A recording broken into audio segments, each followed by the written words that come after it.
Do not adjust your devices, ladies and gentlemen. This is exactly as it says on the tin. Today, the historic Road Racing Championship is coming to you from the virtual Targa Florio, and I have been reliably informed that we are using the shorter track layout, so we're only doing 44 miles per lap around the public roads of Sicily. And just like the Isle of Man event a couple of months ago, this will be a time trial format. The drivers heading off one by one from the pit lane in their 1950 sports cars, and hoping to get around this island in a safe and timely fashion. Used between 1932 and 1970, this track has seen the great cars of the era, with a lap record of 33 minutes 36 set by a Porsche 908 car in 1970. So we've got hairpins, we've got sweepers, we've even got a straight longer than the Mulsanne straight pre-chicane, and elevation changes of nearly 2,000 feet from lowest to highest. In the words of D-Generation X, are you ready? Well, if you are, we've got our fantastic broadcast partners in Simply Race bringing you the pictures this afternoon for the GP Labs Historic Road Racing Championship. And in the commentary booth with me, Ada Millward, is a name as epic as the Targa Florio, a man who was once described, and that is Paul Jeffrey. Paul, how you doing? Hello, sir. Thank you very much for the wonderful welcome. And hello to everybody on the Tinterwebs watching today. I've got to admit, I am rather excited about this one, Aidan. Epic cars, epic tracks, and a couple of hours worth of racing. What could possibly go wrong? Well, having seen some of the warm-ups that some of the drivers are doing, I think everything can go wrong because there's not a lot of room for error. You saw at Isle of Man people potentially going off the side of a cliff. It's going to be even worse here, but they are going a little bit slower. The track length is sort of around the same as the Isle of Man, but the average speed is a lot lower. They're probably not going to get more than about 80 miles an hour for most of it. Obviously, that long straight, they're going to be doing nearly 200, but the rest of it, yeah, more than 80 miles an hour is going to be a bit of a stretch. But I've got some fun facts that we can just give out whenever anything's happening. But I was looking it up. This event is actually older than the Indy 500, the Mille Miglia, and the 24 Hours of Le Mans, which is insane, even though it's not been run since the 1970s. And even more insane, we're doing that in virtual form now, which just shows how the world has progressed, I suppose. It's incredible that we live in an environment where we can do these kind of events. And as a first-timer into this championship, I just want to say a big shout-out to GP Labs for devising this championship and putting it on for us all to enjoy at home and for the drivers to enjoy out on track as well. This is very much, sir, my kind of event. And I did try to practice for this one, because I fancied participating, and then quickly realised my lesser weakness, shall we say, is in the commentary box rather than behind the wheel, because there's a big challenge ahead for these guys and girls racing today. Well, there's still Le Mans for the next one. You could do that in the. If it's mostly straights, you'd be fine. It's basically even an 8-mile oval. Yeah, even straights I'm rubbish at. These cars, we were saying it off air, weren't we? That yes, you said the average speed is not really going to get above 80 mile an hour, but it's the stopping where the problem comes in with these. They are such long braking distances. You feel like you've got the car down to a really slow speed for the corner, and then turning, no grip, straight into the scenery. It is such a challenge. Yeah, with the Jag does have disc brakes, thankfully, but the rest are all running drums. But here is the overall drivers' championship standings. So we've got an overall, and then they're separated by class. We've got Jake, GP Laps, Richie Axelson, the many names of one man there on 26 points, with Jerne Simičić on 14 in behind. But Jerne has used up his 2 drop rounds now, so he's going to be still fighting for the win. Jake there leading the 5-litre class because he's first overall, therefore he's going to be leading that class as well, with Jerne Simičić in behind. Jackson Robillard, who had quite a strange accident at Dundrod last time out. He's there on 12 points with Scooby and Enzo Fazzi in 4th and 5th, and then basically everybody else that's pretty much finished a race so far.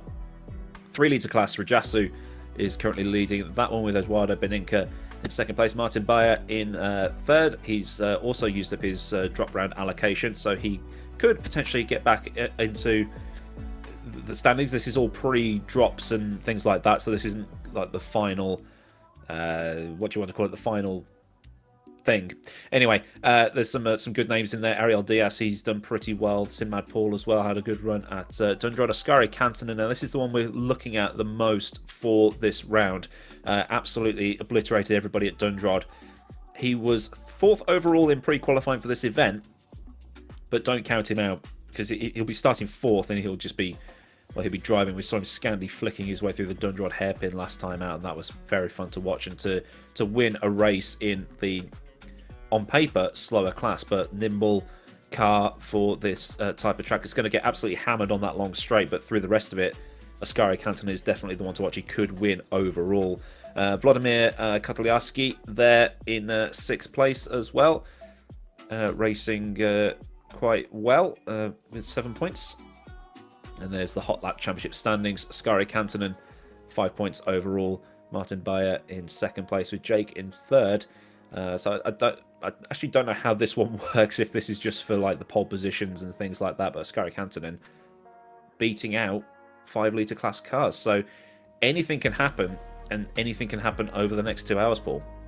Yeah, and I think that's what's one of the really fascinating aspects of a race like this. You say we've got different classes, we've got the 5 litres, the 2 litres, the 3 litres, but they've all got their own strengths and weaknesses, these cars. So clearly the 5 litre is going to be a rocket ship in a straight line. But going back to what I said earlier, Aidan, they're so hard to get slowed down for these corners, to get them pitched in. You're squabbling for grip at any given time. So often a lighter, a more nimble car, yeah, not quite got the same horsepower, but it's a lot easier to get through the twisties. And at this track, twisties are something that you need to be very, very strong on indeed. So 3 laps, roughly 2 hours worth of racing. It's not necessarily going to be the driver that is the quickest that comes out on top. It's those who make the least mistakes. And we know very well indeed, a little mistake at the Targa Florio usually wraps you around a tree, and then it's goodbye to your event. So stay out of trouble is the name of the game, isn't it? And really, I think anybody could take this one out of sort of the top 20 drivers in this championship. Yeah, it's a weird one, because you look at the calendar, and you had round 1 at Longford, you had round 2 at Spa, the old triangular shaped Spa rather than the submachine gun shaped Spa that we have today, and then we've got Le Mans right at the end. That's the 5 litre territory, right? That's horsepower, that's long straights, that they're going to clean up at those ones. But Isle of Man, Dundrod, and this one are where the 2 litres come back into play. So the season has actually been quite perfectly balanced in terms of where the cars are strong and weak. Yeah, exactly. And the drivers, of course, as well. Another thing that's worth bearing in mind, the drivers are becoming more acclimatized, is maybe the right way of putting it, to these cars, this kind of championship, this kind of setup, and the pressure. And again, anybody who's done any kind of racing, either esports or heavy duty league racing, or just going out there into a server for fun, practice is one thing. Being in the heat of competition is an entirely different one altogether. And yes, the guys will have done a lot of running on this circuit to try and get a small amount of understanding of the whys and wherefores of how the track works. But when you go into a race and you've got 3 laps basically to set your time, and whoever gets the overall next shortest time from when they set off to when they cross the line for the final time will be deemed the winner, and you know that you can't afford to make a mistake, the pressure really ramps up. And then that's where we see different names coming to the front, don't we, compared to what we maybe have seen in the pre-race preparations. And it's who accommodates that pressure the best. It's who makes the least mistakes. And more importantly, Aidan, it's also who is willing to hang out and take the risks more than their rivals. And that's going to be absolutely fascinating to see who's willing to take those shortcuts, who's willing to dip a wheel on the grass, who's willing to get the car a little bit more sideways to rotate it and get on the throttle quicker. That'll be the person that can do that dance between risk and reward the best, will be those that come out towards the sharp end, hopefully, in theory, as we come to the checker. Yes, but I can imagine learning a place like this. It's kind of like learning the Nürburgring. Everybody knows Sector 1 of the Nürburgring up to about Flugplatz and Schwedenkreuz and that little region. The rest of it, I mean, like Sector 3 of the Nürburgring, I can't do it. Sectors 1 and 2, I'm all right. Sector 1, yeah, pretty good. But you're going to keep on going. So I think the drivers are probably going to be able to push a little bit more for the first couple of miles maybe, and then the rest of it's going to be a little bit, it's going to peter off as it goes in terms of how much they send it. But even then, sending it through Sector 1, a bit too much on the grass, tires not quite there, full fuel on the car, they're going to be off into a wall, especially going through some of these towns and villages along the route, where if they hit the curb, they're going to go upside down into a shop or a house or something like that. We see, I mean, like Jackie Stewart famously in 1966 at Spa, where he ended up in a woodcutter's hut because he dropped it on a wet patch at the Master King. So we watch it with 2022 eyes, looking at the virtual world, but imagine taking like the TARDIS back to 1954 and watching them do this for real. It must have been absolutely insane.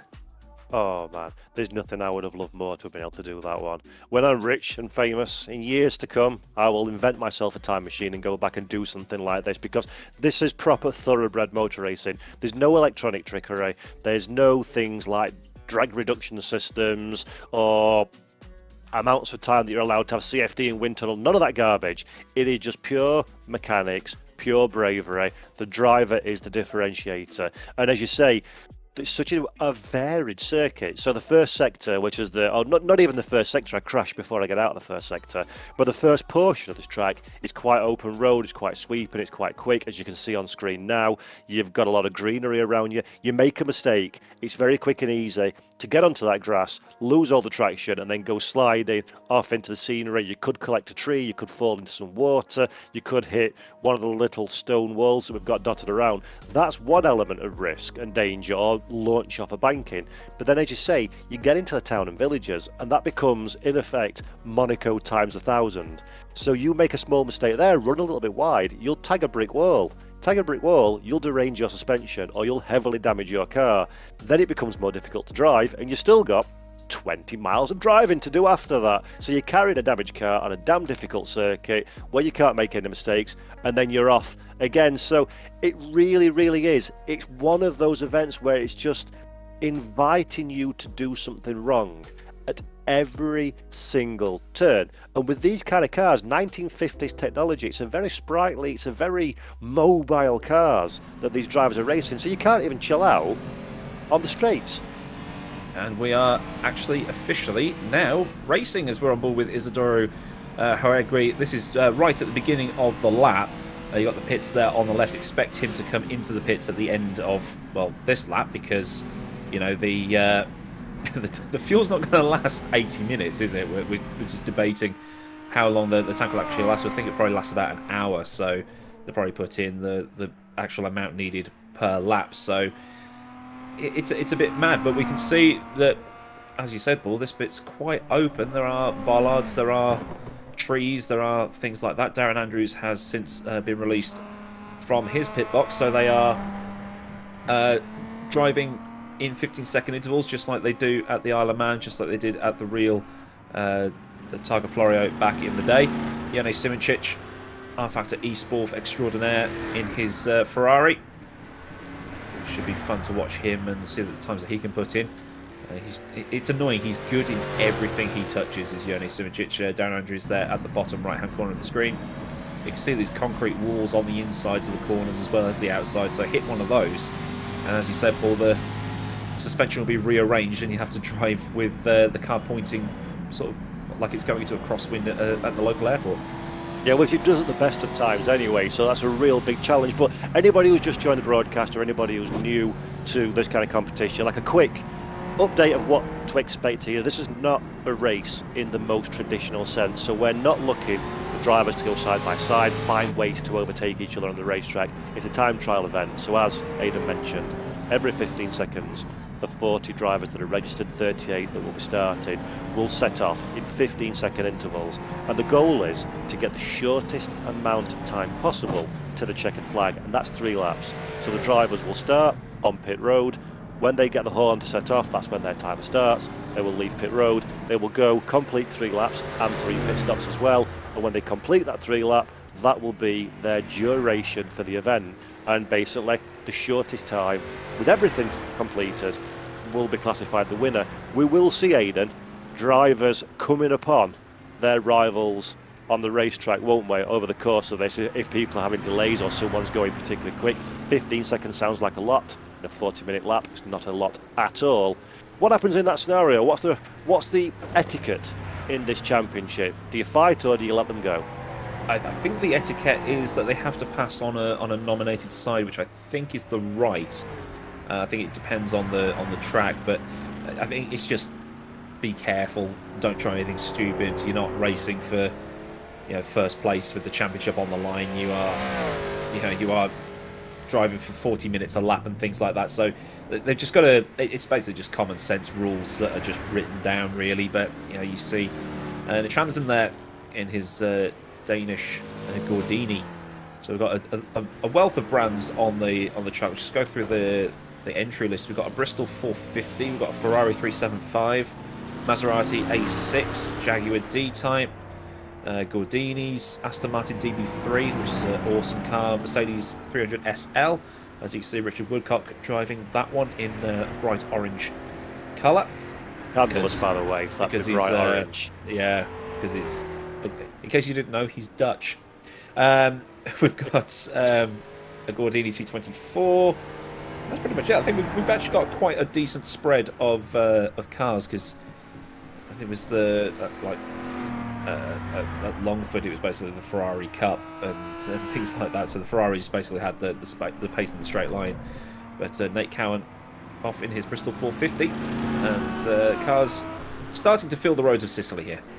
Yeah, it's fabulous as well, isn't it, to see these historic racing names, sometimes names that we don't see anymore in modern motorsport, and to see them reborn, so to speak, in a virtual world and racing on an on-period track to the regulations that we ran back in the 1950s, 1960s. I absolutely adore this whole format, this whole idea, and to see names like Bristol and to see the Jaguar D-Type as well, I think's running in this race and this championship as well. It's just a sensational mod on a fabulous platform and an absolutely incredible idea to put this championship together now as we're looking at the Gordini from the 3 litre class. And Aidan, we spoke a little bit off air as well.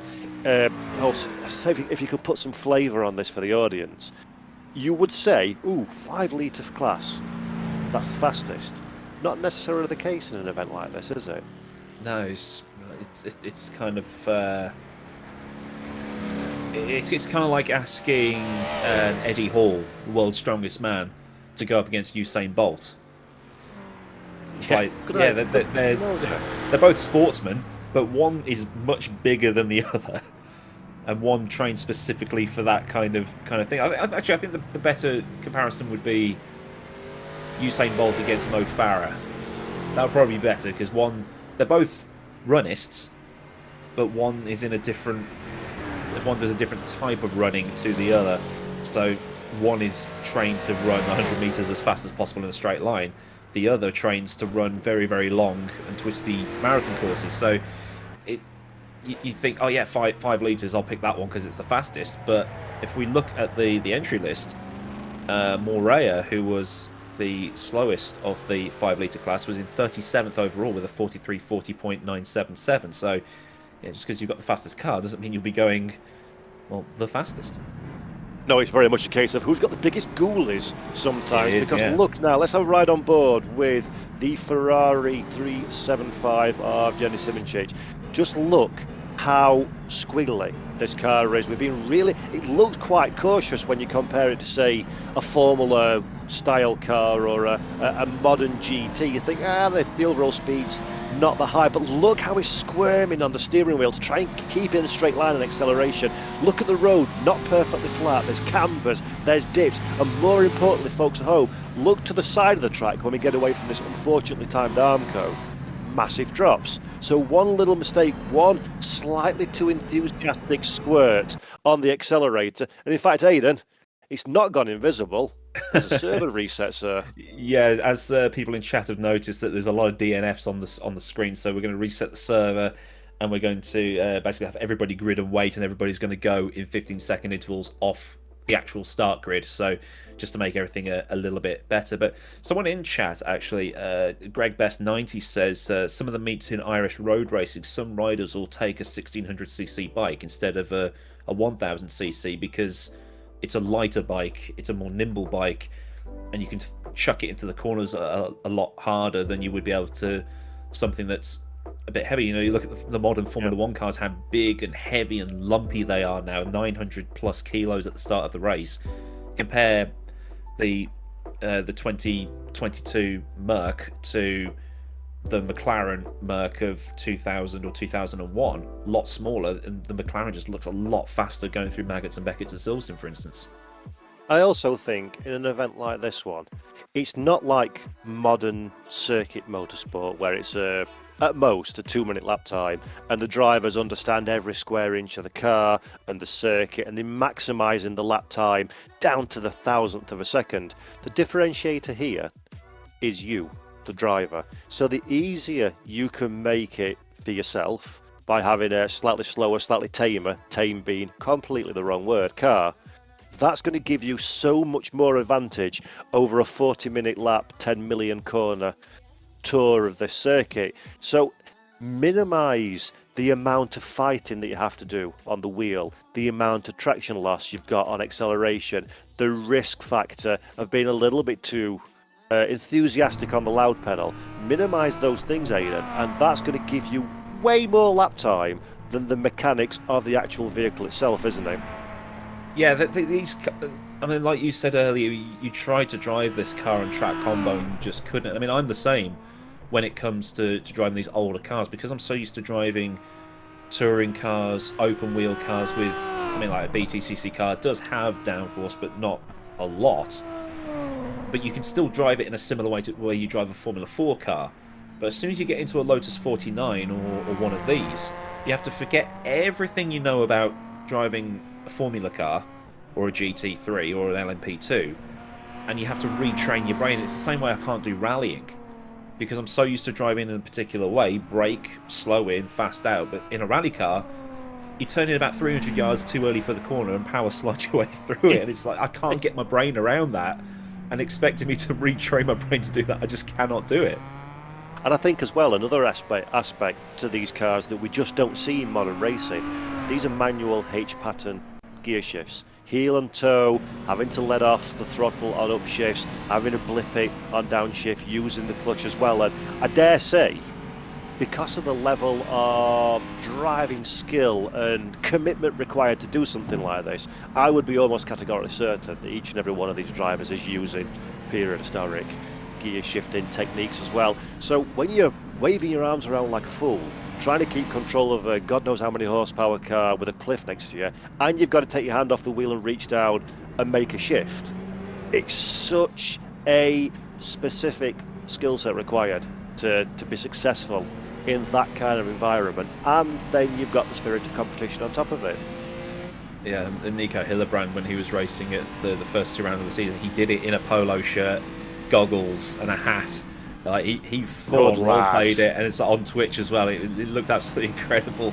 But like you said, with the heel and towing, and you know R Factor 2 pretty well, considering you are R Factor 2 in a way.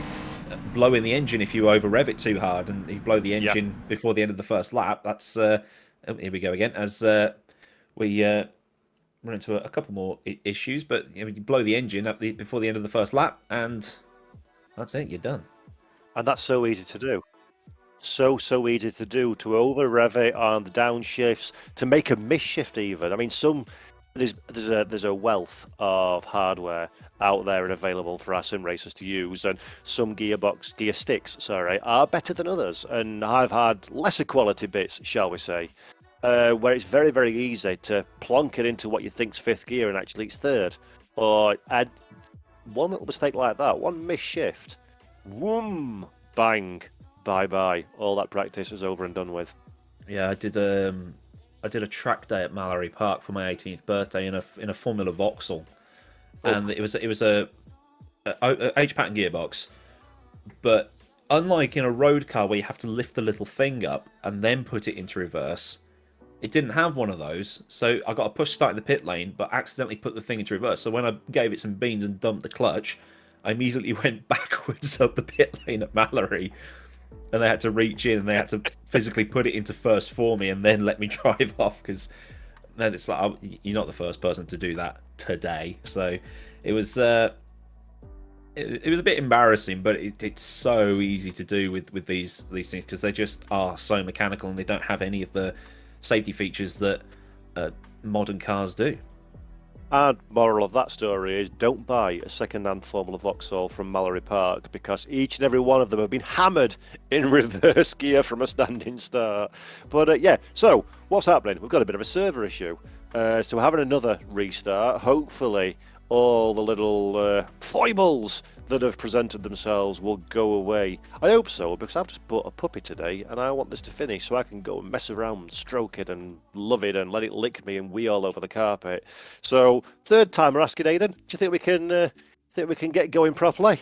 Well, I hope so. I mean, it's just another thing to point out as we see the word Nino on the road. That's pretty cool. I just got flashbacks to that episode of Kitchen Nightmares, but basically just to point something out that time trials in R Factor 2, this is probably the first time it's been done on a stream, well, apart from the Isle of Man earlier this year, but this is probably the first time that this has been done. It's not really meant for this kind of thing, so we're trying to do stuff to R Factor 2 that it's not really built for.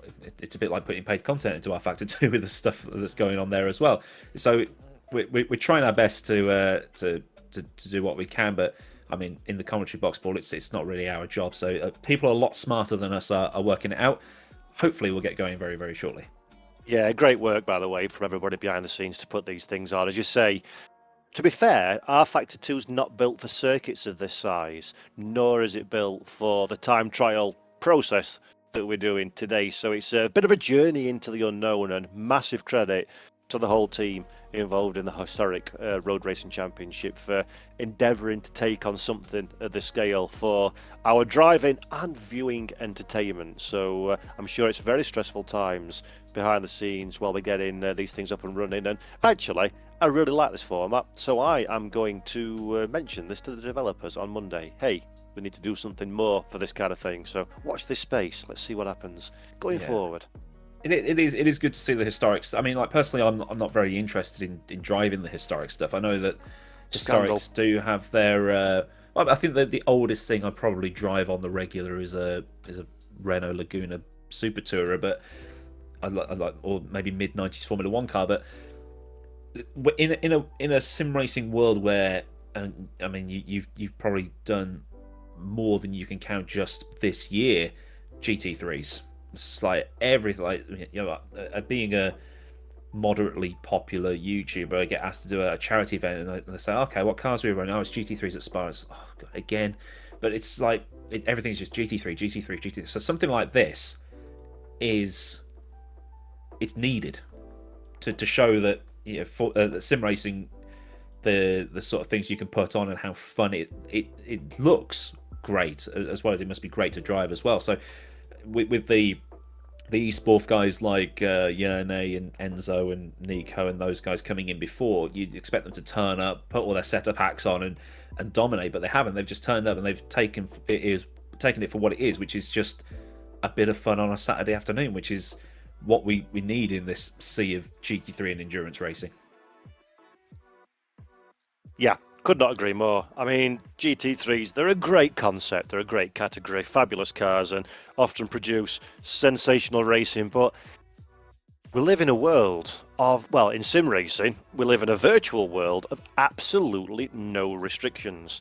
So the fact that we then choose to restrict ourselves to the same things over and over again is borderline bonkers as far as I'm concerned, and I love vintage cars. I love classic motorsport. I am a bit of one of these kind of people that are like, oh, it was better back in the day. That's because it was better back in the day. And I love to see this sort of thing getting a second leash of life, because I dare say pretty much everybody racing involved in organising and watching at home were not around when this championship was in its pomp. So to see it presented to a whole new generation of people and reliving the glory years without any of the inherent dangers that sadly befell this kind of thing back in the day when you're racing open public roads in cars where safety features were deemed the domain of the coward. It's just absolutely incredible, and for me it's long live sim racing, long live this sort of event, because to me this is what it is categorically all about. Yeah, these are 1954 sports cars. My dad was born 2 years later, So even my dad's old, but he wasn't around when these cars were racing. So Yeah, yeah, 1954. We're talking nearly 70, well, 68 years ago. yeah. It's like, where has the time gone? But it's great, isn't it, that in a 2022 world, there's no way on earth we would be able to. If these cars came out now and this track was in use today, there's no way that this would be allowed to race. It would be deemed well and truly far too dangerous. So it's a period of time, a very wonderful period of time that's consigned to the history books. Read about it in textbooks, watch grainy black and white or really poor quality documentaries on the internet, but we can relive it. As sim racers, we can put ourselves right back in that world and live it all over again. And that's powerful. And that's something that you can become a bit blasé, can't you? That we live in a always connected world nowadays, and you see all these opportunities to do various different things. Often it's cool to take a moment to sit down, smell the roses, and think, this exists. How awesome is that? I think that's the other good thing about sim racing is that you can race as your heroes or against them. So Yeah. I can race as Jim Clark or against Jim Clark, and there is a little bit. I know you get a little bit role play and things like that, and you know it's fake, and you know it's like watching professional wrestling. You know it's fake, but there's still that little bit of it's real to me type of thing. As Alec Ward quite rightly says in chat, is I'm amazed that the TT is still allowed to run, given Yeah. that there were 5 people killed this year. That And was every year, to be fair, it's not even a shock, yeah, is it, nowadays? every year except 1983, I think is the but since the end of the war, every year except 1983, there has been at least one death. That is just But I do think that's also, this is completely the wrong way to say it, but it's a wonderful thing that people are still allowed to take that risk because they choose to. You don't go into the TT being 100% confident that you're going to come out of it again. You know the dangers, you know the risks, and you're big enough and smart enough to weigh up those dangers and risks versus the reward and think, that's worth it to me to have a go. Nobody wants to be injured, nobody wants to be killed for sure. But to give people the choice to participate in that still and not take it away from them is actually a really wonderful thing. yeah, especially in this when everybody's going, oh, the Big Brother society Yep. and all of that, and it's like, well, if you want to, I think the attitude is like if you want, if it's your life. No religion, no government decides when you get to check out. You're making the decision, and if you die, so be it. And I think that's the attitude they have is, if I get killed, so be it. I think that was probably an attitude that was shared during the 50s and 60s, but they also had that it always happens to somebody else mentality as well, which it's way more blasé than if I die, so be it. But the problem was, this guy was somebody else's somebody else, and it wasn't until the likes of Jim Clark and those guys and Jochen Rindt got killed that they realised, okay, maybe this little, maybe this pious Scot with beady eyes has a point. Yeah, exactly. Because it was Jackie Stewart that was very much the forerunner of safety in Formula One in particular, but that filtered down to motorsport in general. And often he was criticised by drivers of the day. I don't remember because I wasn't alive then, but looking back, Sterling Moss, somebody I've got a massive amount of respect for and has a good history in this race as well, was incredibly critical of Stewart. Cowardice, talking about seatbelts. He believed that racing should be dangerous. And the fact that the attitudes back then to push back so strongly on Stewart's desire to have basic health and safety. He wasn't asking for things to be watered down. He was just asking to take away the obvious risks, like having medical facilities that are adequate on site, being able to get to a driver quickly enough to intervene where needless fatalities are avoided. And it's so hard for us that are brought up in a much more, I don't know how to word it, in a much less blasé environment nowadays, to think that actually Jackie Stewart asking for people not to be killed every week was tantamount to treason. Is Yeah. so hard to get a head around, isn't it? Yeah, it's a bit like some of the videos I do where I talk about, yeah, okay, admittedly looking at them in 2020, it's like, how is this allowed to happen? People go, oh, shouldn't you be commentating on the history of golf instead? And it's just like, well, if you think that people dying in racing is cool, Yeah. maybe you need to give your head a little bit of a wobble because, well, I mean, like my favourite story of that whole safety thing is Jackie Hicks was one of those guys who, like Sterling Moss, thought that Jackie Stewart was mental, and he was like, because he was a young racer and had no care. And 1969 Le Mans, he walked to his GT40. It was the last one away from the old Le Mans start, and by the end of that lap, somebody else was dead. Yeah. But Jackie Hicks Crazy. took the time to get his seatbelt on and did all of that stuff, and he ended up winning as well, which is even more incredible. Yep, absolutely crazy. So, folks, I've seen a little message. I don't really know what to continue that conversation on with, Aidan, so I'm going to throw back to you so you can tell everybody we're coming back. We're coming back. We are coming.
Apologies for the delay in getting this event started. We had a few issues with the old server, but it's kind of like the mechanical issues of the sim racing world. So if you have recently just joined in and wondered what the hell is going on today, we are here for the Historic Road Racing Champ Dot, which is from the Targa Florio. Yes, we are doing the Targa Florio. 44 miles of driving around Sicily in time trial format, which is kind of a first for R Factor 2. It's not something that R Factor 2 really does, but we've done it already at the Isle of Man, so why not do it again on a slightly longer track? You can see the map there on the right hand side of the little graphic there.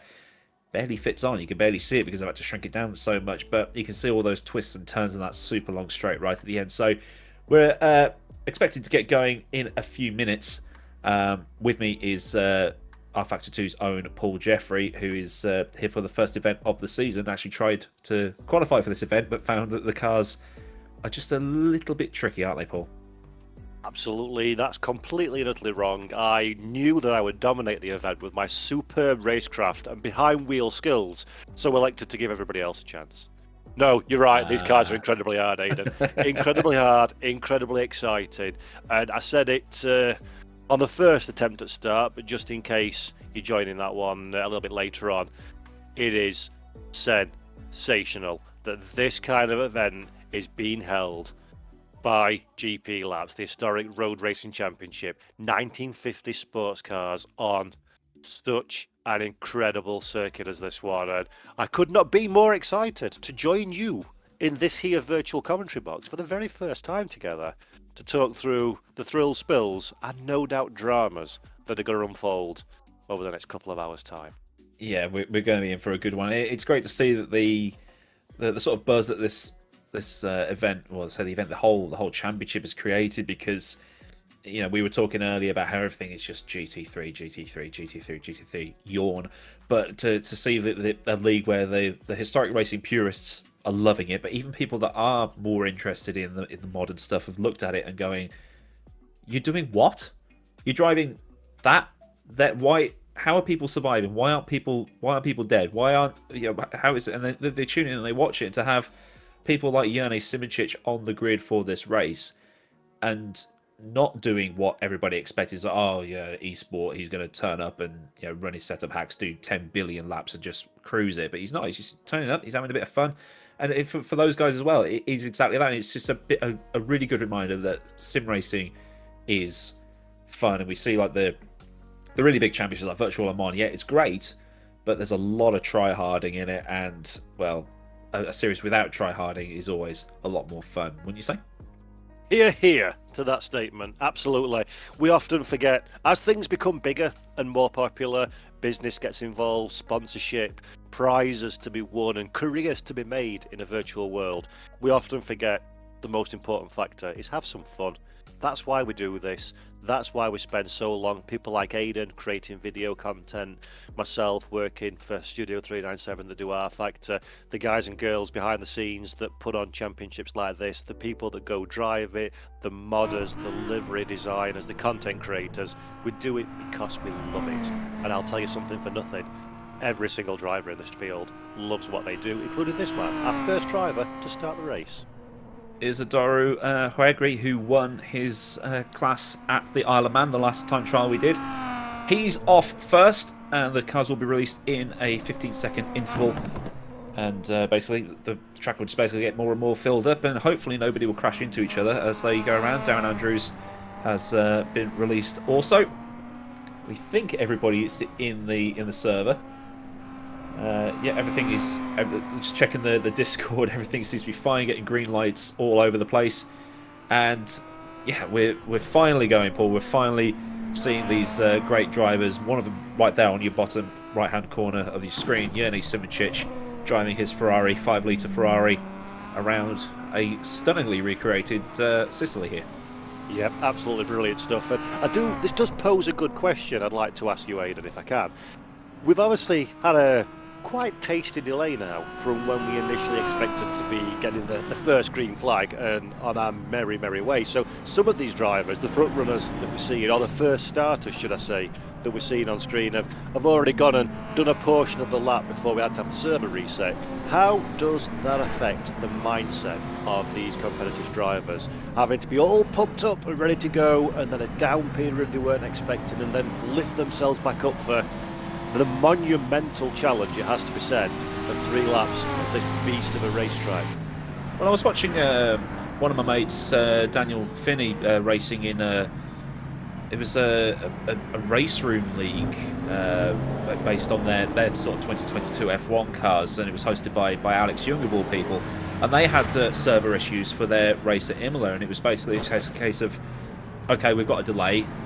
You just got to suck it up and deal with it, and when the time comes, just do what you do. You got to try and get into that mindset, because I'm a fidgeter. I mean, right now I've got something in my hands. I have to have something in my hands all the time, and I'm always fidgeting. And I did Formula Pro commentating on that for Traction back in May or June or whenever it was, and under the table fiddling with a pen because I have to have something in my hands. And you sort of get into that antsy feeling, and when the time comes, you just go like, right, just get on with it. You know what to do. You can do it. Just do it. Yeah, it's switching the mentality on and off, and that's often what makes a difference, isn't it, between a good driver and an exceptional driver, is their ability to turn it on immediately, on demand. No warm-up, no routine, but a bit like the rally mentality, isn't it? A scenario thrown in front of you, you've got to balance that, you've got to cope with it, and then you've got to go out there and do the business. And this race in these cars is, I think it's fair to say, Aidan, probably a heck of a lot more difficult than your quote-unquote bog standard modern motorsport race. Just a bit. I mean, we were talking earlier about how with these older cars you have to change everything you know about driving a modern car and change your driving style, and how some people can't get their heads around it. I think some people as well thrive under pressure. There are those kinds of drivers that will struggle and struggle and struggle and struggle in practice, and then as soon as the time comes to qualifying, they then go and bang in a lap 7/10 of a second faster than they ever could in practice. So some people just can do it. Some people do choke under the pressure. So it's kind of a, at this point, you're not looking at so much the driving skill, but what's going on in that orb atop their shoulders. Yeah, exactly. So we're looking at Nate Cohen now, the top screen that you can see there from the United States of America in the Bristol 450. And we spoke about this again earlier in the show, but I think it bears repeated. We've got multiple classes here, Aidan, haven't we? So there's multiple different categories, and that means there's very different cars and very, very different obstacles to overcome for these drivers. Absolutely, because we've got 5 litre class, which is obviously the most powerful class. I mean, we won't necessarily say the fastest class, because it was a 2 litre class car that was the top 2 positions in pre-qualifying. If I just consult my piece of paper, Isidoro and Darren Andrews were faster than the man that's on the bottom right hand corner of the screen, Jernej Simicic, who is in a 5 litre car. So Jernej will basically grab all of the time back on that super long straight that should be coming up at some point in the lap. We can't actually tell where they are at the minute, because we've tried. We have honestly tried to figure out how to get around this track, and we just can't. It's absolutely mental, this place. But everywhere else, the more nimble 2 litre car, which isn't putting as much power down and is lighter, and you can lob it into a corner harder, is coming way back. And Oscari Cantonen, Alberto Oscari as we're calling him now, actually won at Dundrod last time. Exactly, and he's running in the 3 litre class, if memory serves me correct, or is that 2 litre class actually? 2. Yeah, the he won in the slowest car. So that just says everything I think the folks at home need to understand, doesn't it, about a championship like this. It's not about the fastest car, it's about what you can cope with as a driver, how you can maximise both the lap time and minimise the mistakes. I mean, again, we're looking on board now with Cantonen. You can see, even, and I say it's only 2 litre, it's still such a wild drive, isn't it? The car is bucking over the bumps. It's trying to push you off the racetrack every time you press the brake or the accelerator. There's no such thing as an easy time in one of these cars, even in a straight line. It's probably more difficult to keep it on the straight and narrow than let's say a Formula car would be in a traditional race series. Yeah, these cars, no downforce, very little mechanical grip, bias ply tyres that would have to be actually on the side of an active volcano to actually get any heat in them. And Ascari Cantona, well, I mean, he's Finnish, so he's probably used to chucking cars around, the whole rally mentality. So he's loving life out there at the minute. You've got Simicic currently 4th overall, but I mean, like, just ignore all of that because they're not actually racing. It's a time trial, and R Factor 2 doesn't quite have the facilities to be able to have a time trial yet. I'm sure you're going to be having some words on Monday morning, Paul, with a sort of a programmers meeting and stuff like that. Because bet your bottom dollar on that one, because this is the amazing sort of stuff that we need. Yeah. So laser scan Pikes Peak when? Yeah, chance would be a fine thing. But these cars look beautiful. Anybody who's become so accustomed to modern racing who doesn't watch historics in real life, look how lively these cars are. The suspension's compressing over the bumps, the tyres are so stiff, so the car's jumping over every imperfection in the road, and there is a public road system, so it's not billet table smooth like you see on a grade 1 FIA circuit, for example. This has got all the imperfections of the road. It's got the cambers. We're going uphill, down dale. The car's trying to throw the driver off. Look at that, kicking the grass up at the rear end, steps out, controls the car on the opposite lock, and then fighting to keep the grip, try and put the power down through the tyres on the tarmac. It is such a visually and audibly spectacular experience, these vintage cars, on a track. Well, it's not even a track, it's a public road that's been used for a racetrack. It's just everything that is emotive and inspiring about motor racing, all wrapped up in one really awesome little virtual racing package. Well, in the days when they were running this track, the drivers had to learn it while they were still public roads. So they'd have to drive around at the speed limit, and they would have to drive around following all the traffic laws, and it would take them probably about 2 hours to complete a lap because they were driving around. And I think it was something like Porsche. They actually just watched a video of like the previous year or something like that, and then just memorized it. So to learn a track of this length and know where every corner is, you see Canton getting a tiny bit of air over it. It's almost like he's got his co-driver saying 3 left into crest and into jump and things like that. As Real Deal God, the last driver to leave the start-finish line here, the pit lane just there on the right-hand side, should be pitting every lap, and hopefully Real Deal God has a better time out there than he did last time at Duntrod, where he was parked on an embankment for about 10 minutes and eventually got punted off that by another driver who just ended up being in the wrong place at the wrong time, as Isadoru. That's a very nice shot, that one, just coming over the crest of a hill, the Argentine driver. I think we're seeing where the apexes are. There's one there somewhere. We saw that as well, where you said he caught a little bit of air.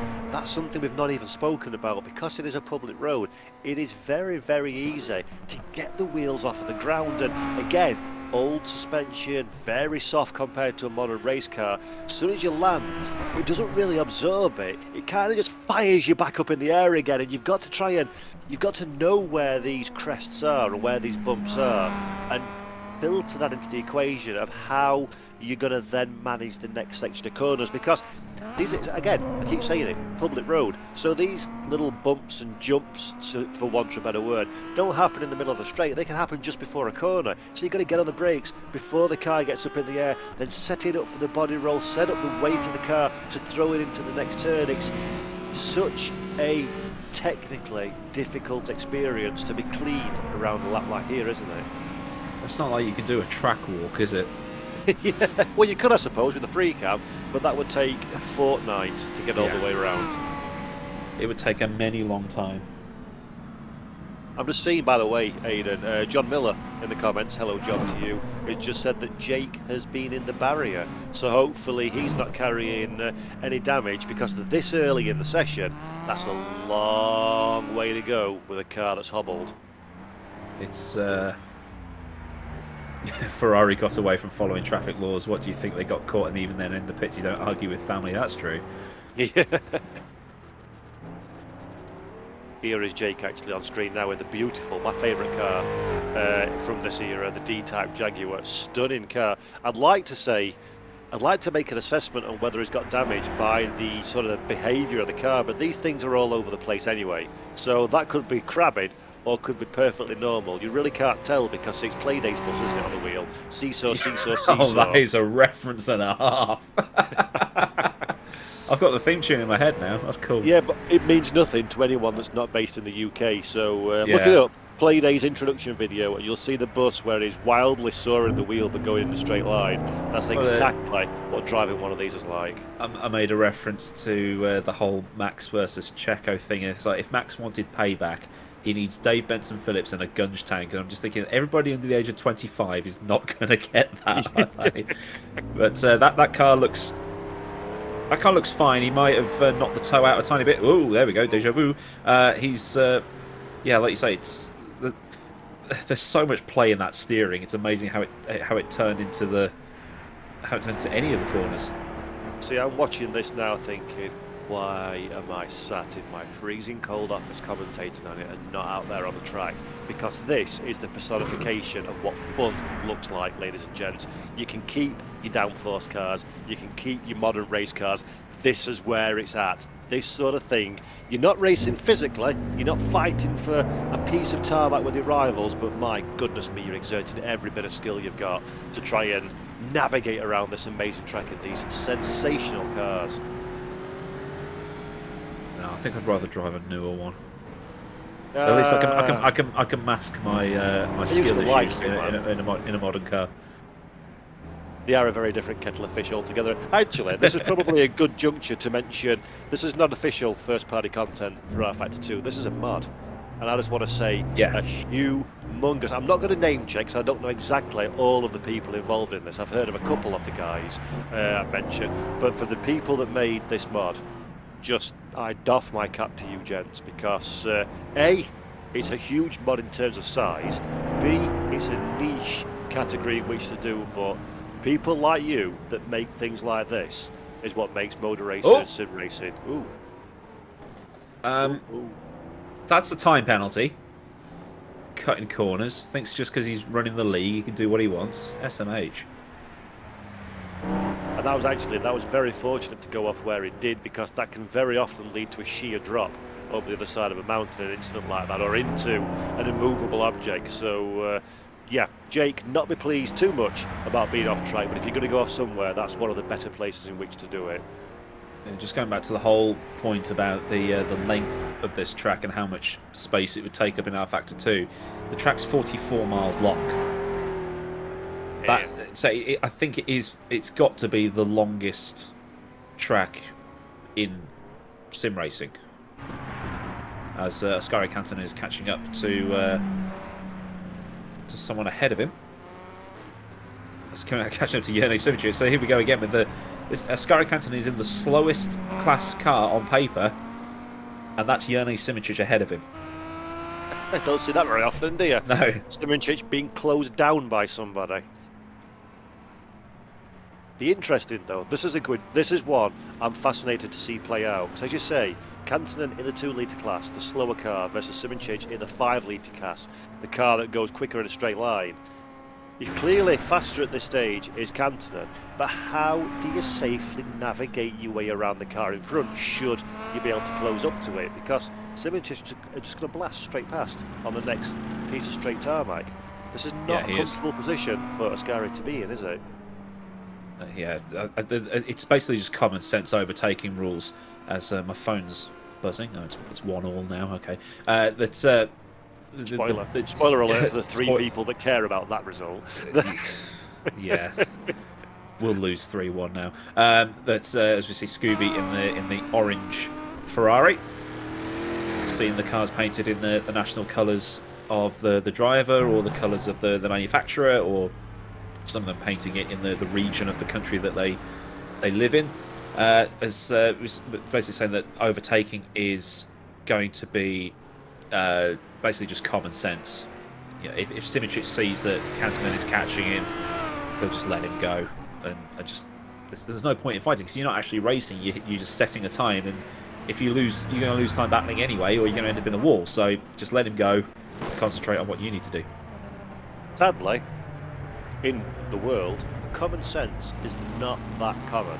So let's see how that transpires. I'm sure Yeri, of course, has been around more than long enough to know what's good for his overall results. But it's so difficult, isn't it? Because if the car's all over you, you let them go, but then you get to the next straight, and because it's a 5 litre versus a 2 litre, you kind of monster in the back of the slower in a straight line car. Again, it's like, what do you do? Do you go past? Do you hold station? Are you comfortable enough in your knowledge of the circuit to know if there's a corner coming up or not, or if you can gap the car behind? So these are all the aspects of this race that the drivers have got to filter into their armoury. That'll be a relatively new skill set for them, because you don't really get this kind of behaviour even in multi-class endurance racing. The differential between the two classes is so great that normally if there's a lapping or an overtaking situation, it's done and done, and that's the last time you think about it.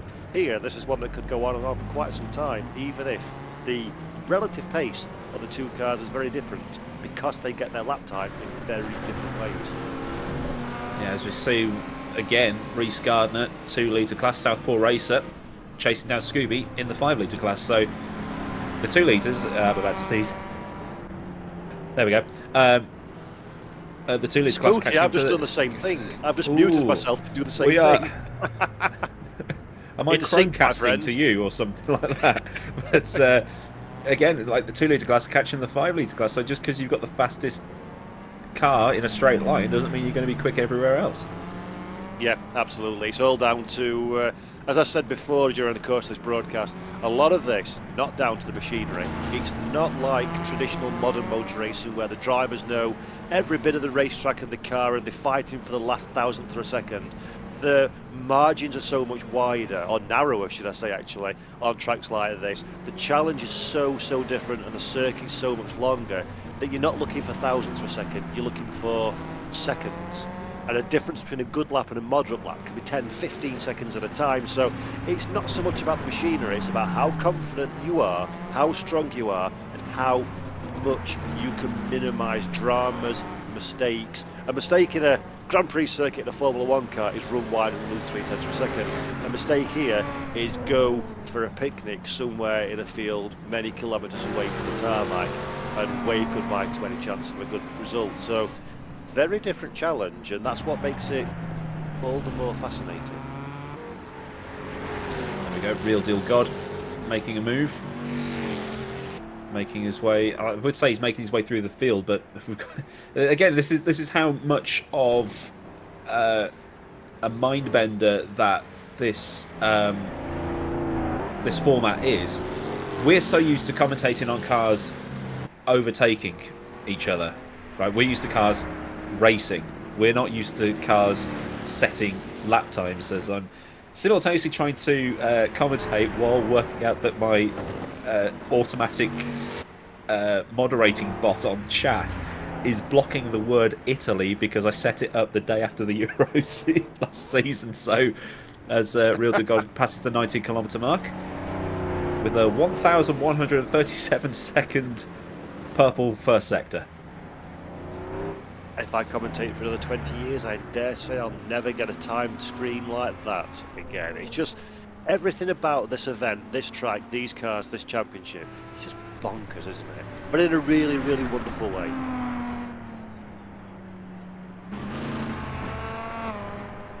It just makes it even more funny because we're racing in Italy and people can't even say where the track is. So I fixed that.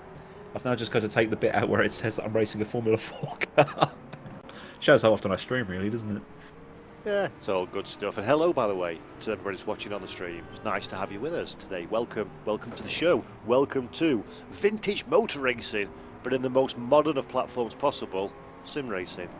What a great combination. I think we've spoken about this already, but I'm going to say it again because I like to bang that drum. Isn't it amazing in today's day and age that we can be watching a guy from Australia racing a 1950s Maserati on a computer in a virtual environment on this track in this championship? That blows my mind a little bit. It does. The fact that somebody, I mean, I don't know how far Australia is from here, but it's quite far. But we've got an Argentine, an Australian, a Slovenian, a Finn, 2 Americans, Germans, Dutch, Danes.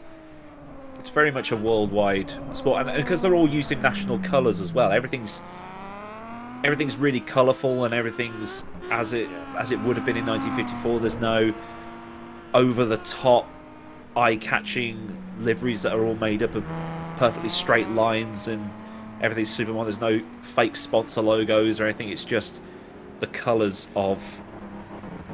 So we've got a German in a British racing green Aston Martin. Sounds familiar. Yeah, exactly. Yeah, it really does. I wonder where we've seen that one before. Hopefully, has a slightly better time of it than the other German in the Aston Martin has been having of late. Although I am a big fan of Seb Vettel, I must say, and I will miss him greatly when he retires at the end of the season. But again, another really awesome mark to see represented in this package. Aston Martin, famed for their storied history in endurance and GT racing, of the DB5, obviously an iconic car as well, and the Maserati that we're looking at now for Canton. So again, 2-litre class, 4th on the road at this moment in time, but judging by the body language of the car and the fact that we saw him earlier on closing up onto the Ferrari of Simon ahead, seems like he's having a very tasty start to his campaign, it must be said. In fact, he's coming up on somebody else. Is that Andrews ahead of him that he's coming up to? That's Canton, and that's still Simic ahead of him. Oh, is it still Simic? Yeah. I'm seeing Ferrari and not seeing red, and it's just boggled my mind a little bit, so I'm quite sure what's going on there. It's been a long day already. I didn't even know Slovenia had racing colours, so this is the other cool thing to see, is that you're seeing racing colours that you might not have thought exist. We had like cyan and yellow for Ukraine a few times already this season, which is great to watch considering what's been going on over there at the minute. Hope everything's okay for those people as well as Mantas Isganatis in the 5-litre Lagonda, which is a great one to choose. There's a bit of dust being kicked up. I think someone's bought the proverbial farm. It's Oscar 1 that went off. Am I right in thinking Mantas is one of the guys that are responsible for the physics aspect of this mod? I believe he is, yeah.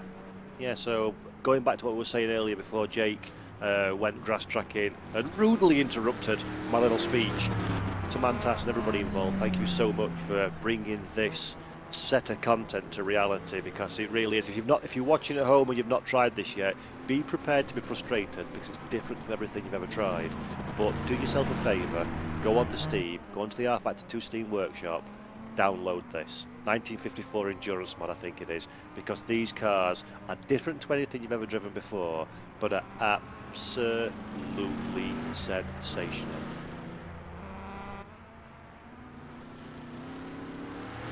We'll try and think of anything else to add to that, because it's something you can't really describe until you've driven it. It's one of those weird things. There's plenty of wildlife in the fields. Whoa, Yerney! That's an e-sport line. Yes, and this is what we were saying, isn't it, at the top of the show?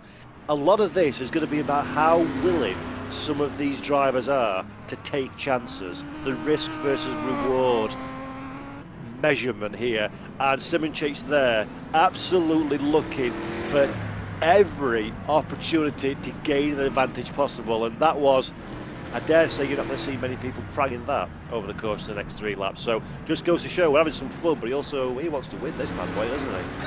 If he meant to do that as well. I'm giving him benefit of the doubt. I'm sure it's not a Code Brown moment where he's gone, oh, that was closer than I'd like it to be. I'm sure that was all planned. It's like a scene from The Matrix where he runs along the wall, isn't it? I'm sure that he's got eyes like dustbin lids after that one, though. I must say that would be that would.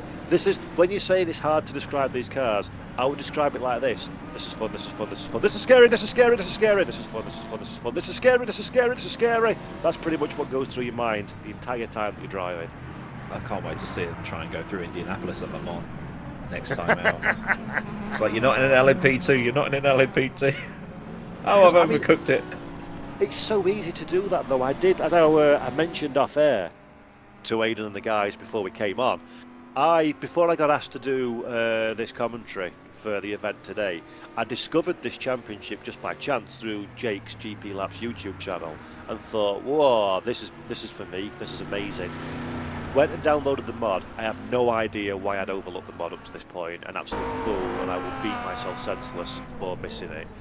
Got the cars. Dundrod was the track that they just raced on, so I thought, well, I'll do the same track, because I've not tried that one either, yippee-ki-yay. And it was so difficult, so incredibly hard. Not to go quickly, not to be competitive, just to drive the damn things. And you get to the point where the brakes, the braking distances are so much longer than a modern car. The grip is so much sparse than a modern car, and the tracks are so much more dangerous that you brake massively early. You get the car down to what you think snail's pace for the hairpin. You turn in, nothing happens, and you go say hello to a banking, and you think, surely that's almost walking pace that I'm at. So you've really got to recalibrate everything, every bit of muscle memory, everything you know. And because the cars are so primitive, if you're braking just a little teeny bit too late, there's no extra giving it, is there, to think, oh god, stamp on the brake and pivot the rear end. No, ain't gonna happen. If you've missed your braking point, then you've got 150, 200 yards to say, looking forward to this accident, and then go and have the accident. It's bonkers. At least at Dundrod there were a few corners that were junctions of a road, so there was a bit to overshoot, and you just sort of casually flick it around and carry every one of those. Yeah. I might have to take the 66 Brabham round there at some point or something like that, because it's just crazy. You had to be a special breed of insane to do this, especially given the risks involved compared to modern racing, and to the fact that if you had a crash, there was like a 66% chance you weren't coming back from it, and all that stuff. It must have been incredible to watch. Well, I think that's an interesting. That's why we need a time machine. For sure, and I think that's actually an interesting point. I'm sure, and I apologise in advance if I'm teaching anybody here to suck eggs watching the broadcast, but anybody who's maybe not that familiar with the history, the long and exciting history of motorsport, and they're watching this broadcast, this is not a fantasy track. This is not something that we've gone, oh look, how cool's that? They're using a custom-built racetrack. Not a map, by the way, when people call racetrack maps, that really irritates me. This is a real track. This is a real race. Yeah, exactly. This took place in real life. Those trees at the side of the road, that's not for artistic license. That's what it were like. And these drivers with, as you can see, no gloves on, no fire suits and overalls, a helmet that is probably less effective than the helmet that you ride on your bike, your push bike, nowadays. And they went racing at 200 mile an hour in cars that would absolutely love to spit you off into the scenery. They were polo helmets. I know Sterling Moss wore a horse racing helmet. Unbelievable. Mike Hawthorne used to race in a dicky bow tie and an evening suit. Yeah, it's like that's not gonna. All that's gonna do is just identify you when they peel you off the tarmac afterwards. He's basically wasn't for safety. It was just to keep your head warm. Yeah. Because I mean that's gonna have like no benefit to you. Even if you fell down while walking through the paddock, it's not going to help your cause. So it's just to keep your head warm. Make sure you look nice when you get for the cameras afterwards. Keep soot out of your hair. Well, I was fortunate enough to be invited to Silverstone the other week with Radical, and I only went out for 15 minutes on the, in the SR1 and the SR10, and I had a full crash helmet, hands device, bally, the works. And that was just for a 50-minute track day. and they went to all of that length. But then they didn't even have seatbelts at this point because they Well, that took was the the thing, chance on wasn't being it? ejected from the car and potentially breaking your pelvis and a couple of bones, as opposed to being burned alive when the fuel tank ruptured. And that's the weird thing, going back to the conversation we had earlier about the Jackie Stewart crusade for safety. It was much preferable for drivers to be flung as far away from the car as they can get in order to avoid the ever-present danger of fire. And when seatbelts were sort of not mandated but brought in as a more common, more accepted form of safety measure in a race car, almost everybody was up in arms saying how ridiculous to strap yourself into one of these machines. You want the mentality is just you can't you can't compute it. I can't even articulate it, and I like talking. I find it difficult to even get my head around that, to speak the words that you don't want a safety harness because it's safer to fly at 60 mile an hour with your polo helmet on and your dinner jacket than it is to stay inside the car, because safety cells, not even unheard of back then. We are looking at it with 2022 eyes, aren't we? So it's probably easy for it, but it's like even at that point you must think, come on. You think of I think John Surtees took one look at that magnesium Honda and just went no, because that's going to involve a massive accident, and first race it entered, massive accident. I forget the name now because one of the drivers lost their life in that car, didn't he? I forget the name of Joe Schlesser. Ah, there you go. So, well done. someone did a video on it recently. Yeah, and that's just the thing. We've come along a long way. Some of it's good, some of it's bad. I am a fan, I must say, of the element of danger. I must admit, I do. That does attract me. Not because I want to see people killed or injured, of course I don't. But I do like the whole. Are you willing and brave enough and confident enough in your own ability to put yourself in that zone where bad things can happen? Because those that are good enough to do that time in, time out are the ones that really rise to the top of the tree. So I do like that element, and that's why I like this, because no one's going to get hurt. Worst thing that can happen is you hit the wall, your force feedback bruises your fingers. So you've got all the joy. It does hurt. It hurts a lot. When I first got a direct drive wheel, I was one of the many idiots that thought it was cool to have it turned up. And yeah, you try and restart a session in R-Factor 2, still holding the wheel, thinking it's cool to have high DD force. I bruised the top of my hand when it snapped and clanged into me. It's like the corner of a Formula rim as well. Ooh. That hurt a lot. And there's always some tool at the end of a race where you pull up at the side to escape and thinks it's clever to ram into you at full speed. There's always an idiot. That actually got written in to the rule book of the race All-Star Battle back when the lockdowns were on. They said that if anybody is seen doing, and I quote, comedy crashing at the end of a race would be penalised. Comedy crashing. It always made me chuckle when I read it. Imagine Emerson Fittipaldi reading that one, thinking, what's comedy crashing? Jason Plato just going, challenge accepted. Yeah, comedy crashing, I made a career on that. That's how I overtake. He will be missed. Oh, he will. Yeah, for sure. I would have loved to have seen him break the 100 mark. I think he ended on 97 wins. 97. Yeah, his last win was the 2019 Brands Hatch Race 3. In the venerable Vauxhall Astra. When Dan Cam had his brakes just die on the final lap.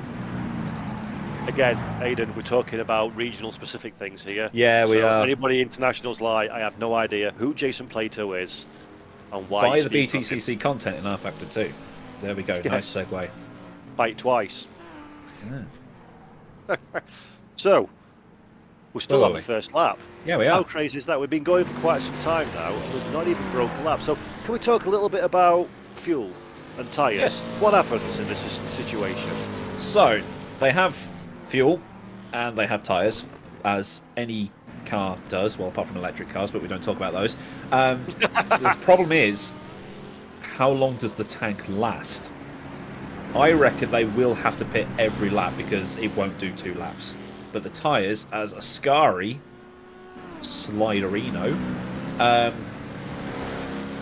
they will have to pit every lap because it won't do more than 2 laps, which is, yeah, that's just testament to how long this lap is. Before, fuel and tyres were on like X2, X3 just to necessitate the fact that you would have to pit, as the drivers were told are coming through into Sector 3 right now, so we should see the end of the first lap momentarily. It's just, are they going to be coming in for a splash of jungle juice?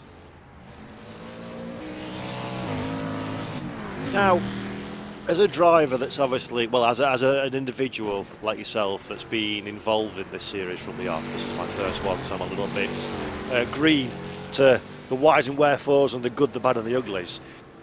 Would you want to put a set of fresh boots on when you come for your fuel? No. It's not good. It's going to be a negligible difference. They're bias-ply tyres. They last longer than plastic, so there's no benefit whatsoever from absolutely brand spanking sticker tyres then?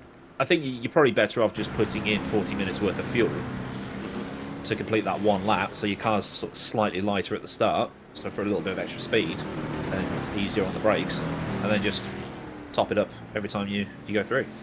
So we're expecting kind of 3 pit stops. And the timing for these events works where it's the entire duration of the 3 laps, including stops, from beginning to end, will dictate who the winner is rather than track position, isn't it? Yeah.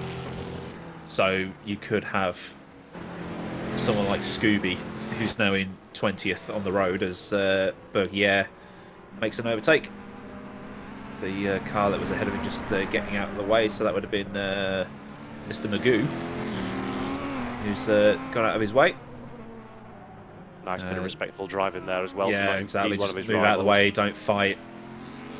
Focus on what you're doing. It's almost like the private qualifying you can have in R-Factor 2, except you can see everybody else. Just worry about what you're doing. And I think Jake's in the wall, apparently. Oh, it's been a bad... He's visited the wall.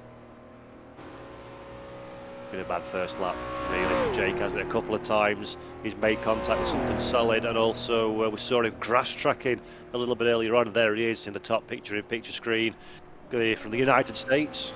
No time, of course, because he's not completed that first lap yet, and we're just hearing in our ear as well that Ascari's gone off. So not quite sure exactly what happened there. We can see him in the bottom screen as well. So Ascari Kansanen, currently one of the stars of the championship, racing in the 2-litre class, but still very much in contention for the outright victory, has had himself a little incident. And if you're watching at home and thinking, oh no, mistake, that's game over.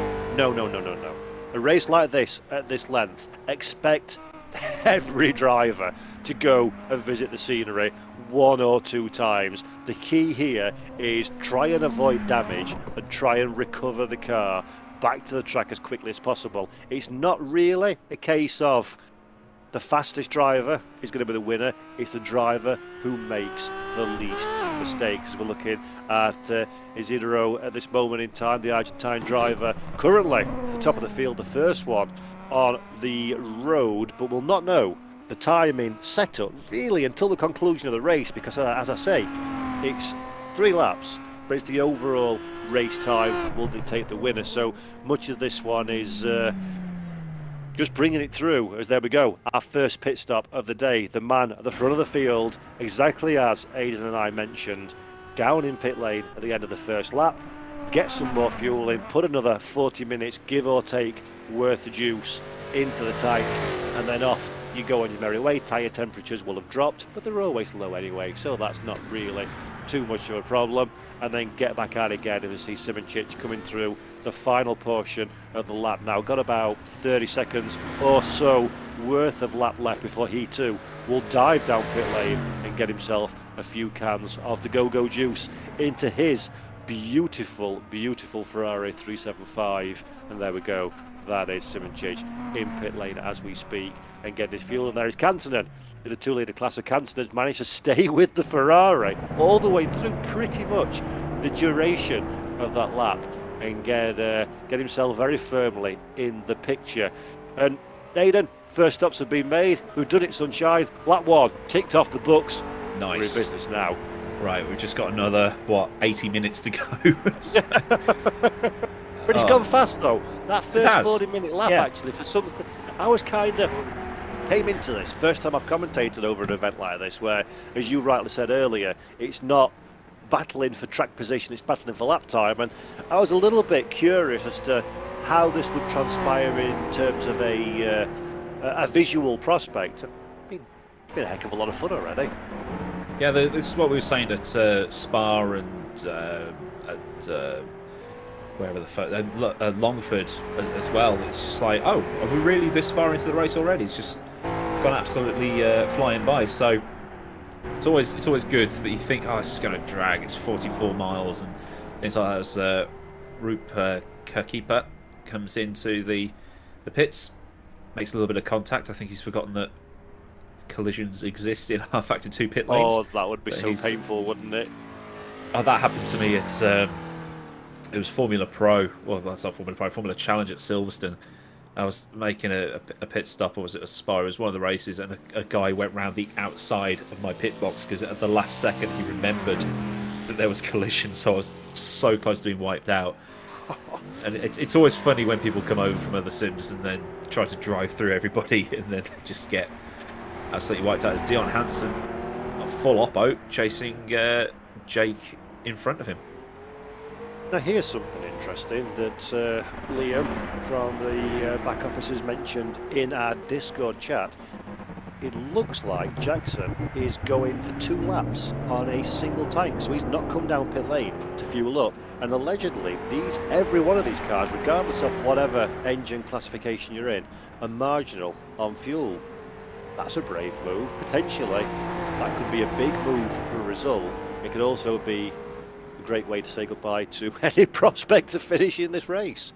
He's just going to be constant lifting and coasting down the hills, isn't he? Just like put the clutch in and let it roll down. Just see Matthew 2779 in chat saying, what game or sim is this? It is R-Factor 2, sir, that we're racing on, and it's the Targa Florio and the 1954, is it? The endurance mod for the cars, 54, 55. So, yeah, go check it out on Steam. I worked for R-Factor 2, by the way, so I'm incredibly biased, but I do think so it's biased. fabulous. Oh yeah, for sure. But it's a fantastic sim. So loads of different content, many different types of cars, from endurance to IndyCar to Formula cars to vintage and touring cars and the like. So yeah, get yourself over there and have a look, and do yourself a favour, because it's a little rabbit hole of wonderfulness. And one thing that R-Factor 2 does have that might come into play, and I say might in a like with loads of inverted commas on it, is the railroad system. So as they drive along, there is going to be a little bit more rubber on the track at the end of the event compared to the start of the event. So they're going to be sliding around quite a lot to start with, but as this goes on, there will be a little bit more grip available to them.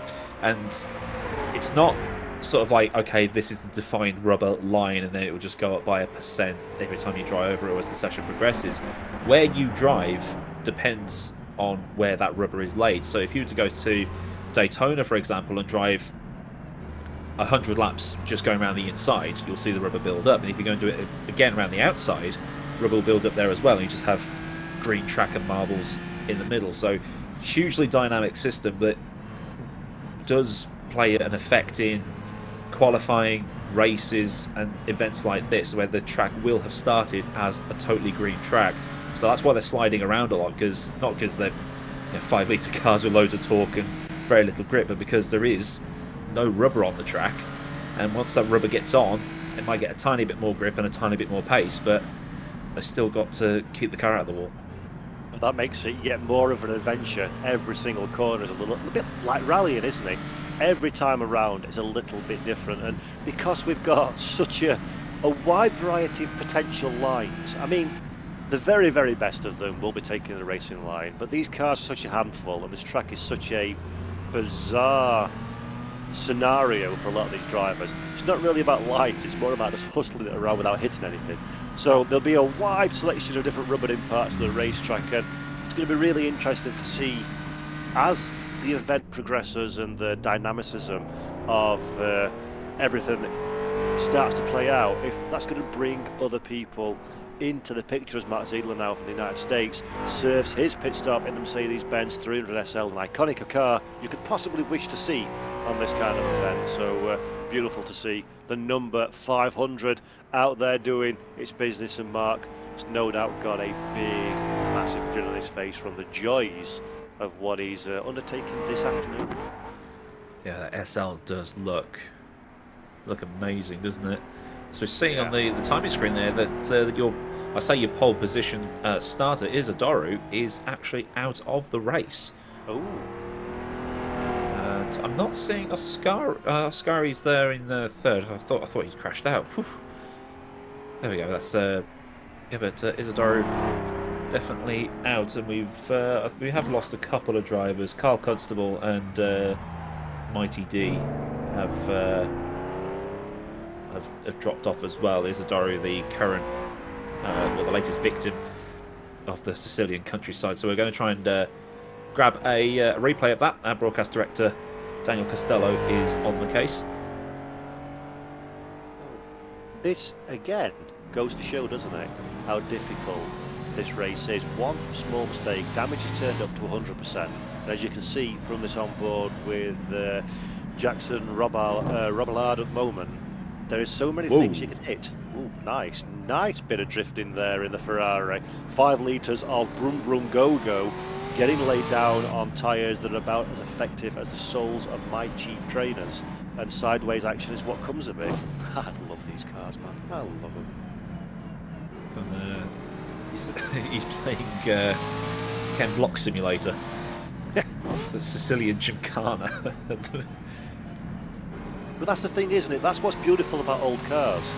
Sideways is faster, more often than not. It's not the ultra precision of a modern race car. You need to get the lock stops clicked with the steering wheel. You need to get the car sideways to get it round these corners, and as a visual treat, that's really quite spectacular. Oh, just getting word that Isidoro has suffered a case of disco fever. Ugh. So he's basically he's lost connection to the server, and that's his event done.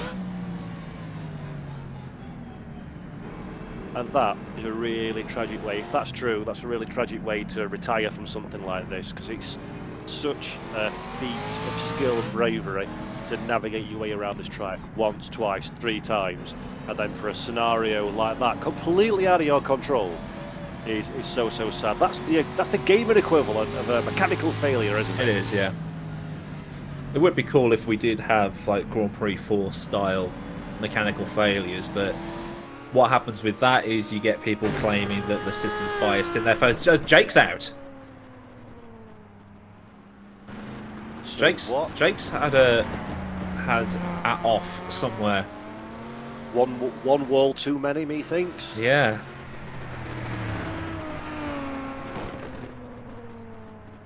Yeah, that's and again, it bites you. This place bites you. It's just like we've said many times before.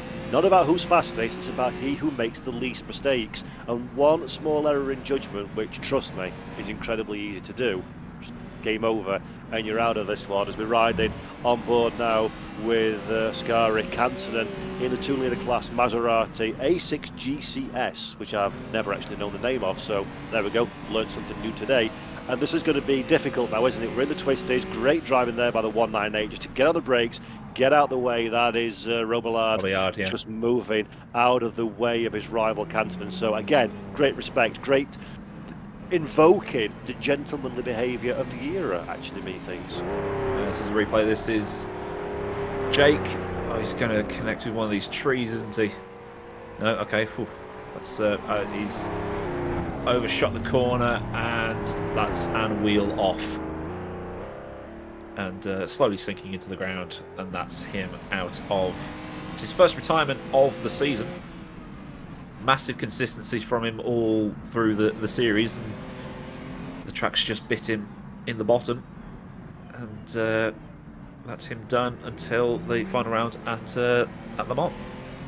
Yeah, it's a shame for Jake. Obviously, tuning in from the United States, which is why maybe it looked a little bit funky, that contact. It's just the way that the connectivity happens into the broadcast, but that wouldn't have affected him physically on his machine. It was just long distances travelling over that there tinterwebs sometimes makes things look a little bit more spicy, but real shame for Jake there. Simple mistake to make in the Jaguars. Had a couple of contacts up to this point already as well, and sadly a DNF did not finish is the reward for that one, as we're looking at Sim Mad Paul now. Paul, great name there, Sunshine, in the Aston Martin DB3S from the United Kingdom in British Racing Green, rocking number 275, 19th on the track at the moment, but only just started his voyage into the second lap, 5 minutes and 30 seconds in, which for us would be an incredibly long lap, 5 minutes and 30 seconds, but it's just a small fraction of a lap, 9 kilometres in fact.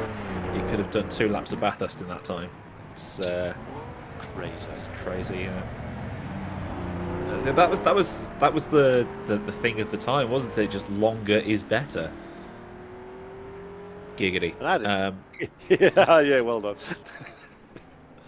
But it's true though, there was a racing back in this era was not the sprint racing we know of it today. No. It was a test of man and machine, wasn't it? Often these cars, many of them would retire either through mechanical failure or driver error, and it was kind of like the pioneers of automotive excellence and bravery. A lot of these drivers, fresh out of the war, flying fighter planes or in the trenches where every day could be your last, looking for an adrenaline thrill.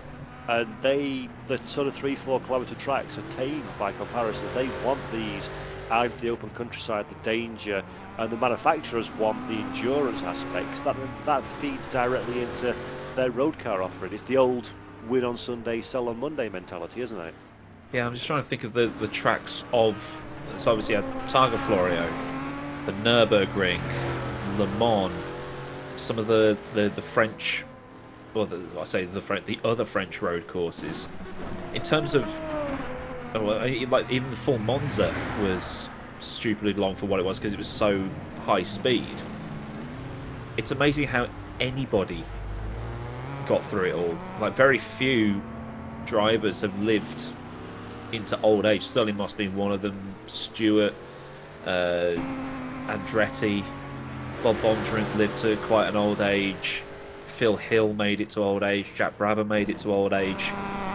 There were so many of the great drivers of that time didn't make it beyond the 70s. And a lot of the drivers as well, it was a very, very different life experience as well, because your life expectancy was so low. A lot of these drivers weren't the super fit sportsmen that you see nowadays. They were often a little bit older. They liked to drink hard, smoke hard, knowing that they might not be around next week. So they absolutely lived the life to the full. And really, it was Sterling Moss in the sort of this kind of period, 1955 or so, that was considered to be the first of the professional athletes in motorsport. Up until that time, you had people like Juan Manuel Fangio that was, it's fair to say, had plenty of timber on him, let's put it that way, and drank and smoked and stuff. And Moss was the first of the true, like, taking fitness to the next level and professionalism to the next level. These were mavericks and playboys and people that lived life on the absolute edge of what it could be. So very different cars, very different tracks, and a very different mentality to the whole sport than we see nowadays. Vladimir Kotliarski making his way through. It's great to see that particular flag on the grid with everything going on at the minute, so hopefully everything's great for you over there at the minute. Sim Mad Paul as well in his... It's nice to have somebody on the grid that is a description of themselves, isn't it? Sim Mad Paul. He loves his Sims.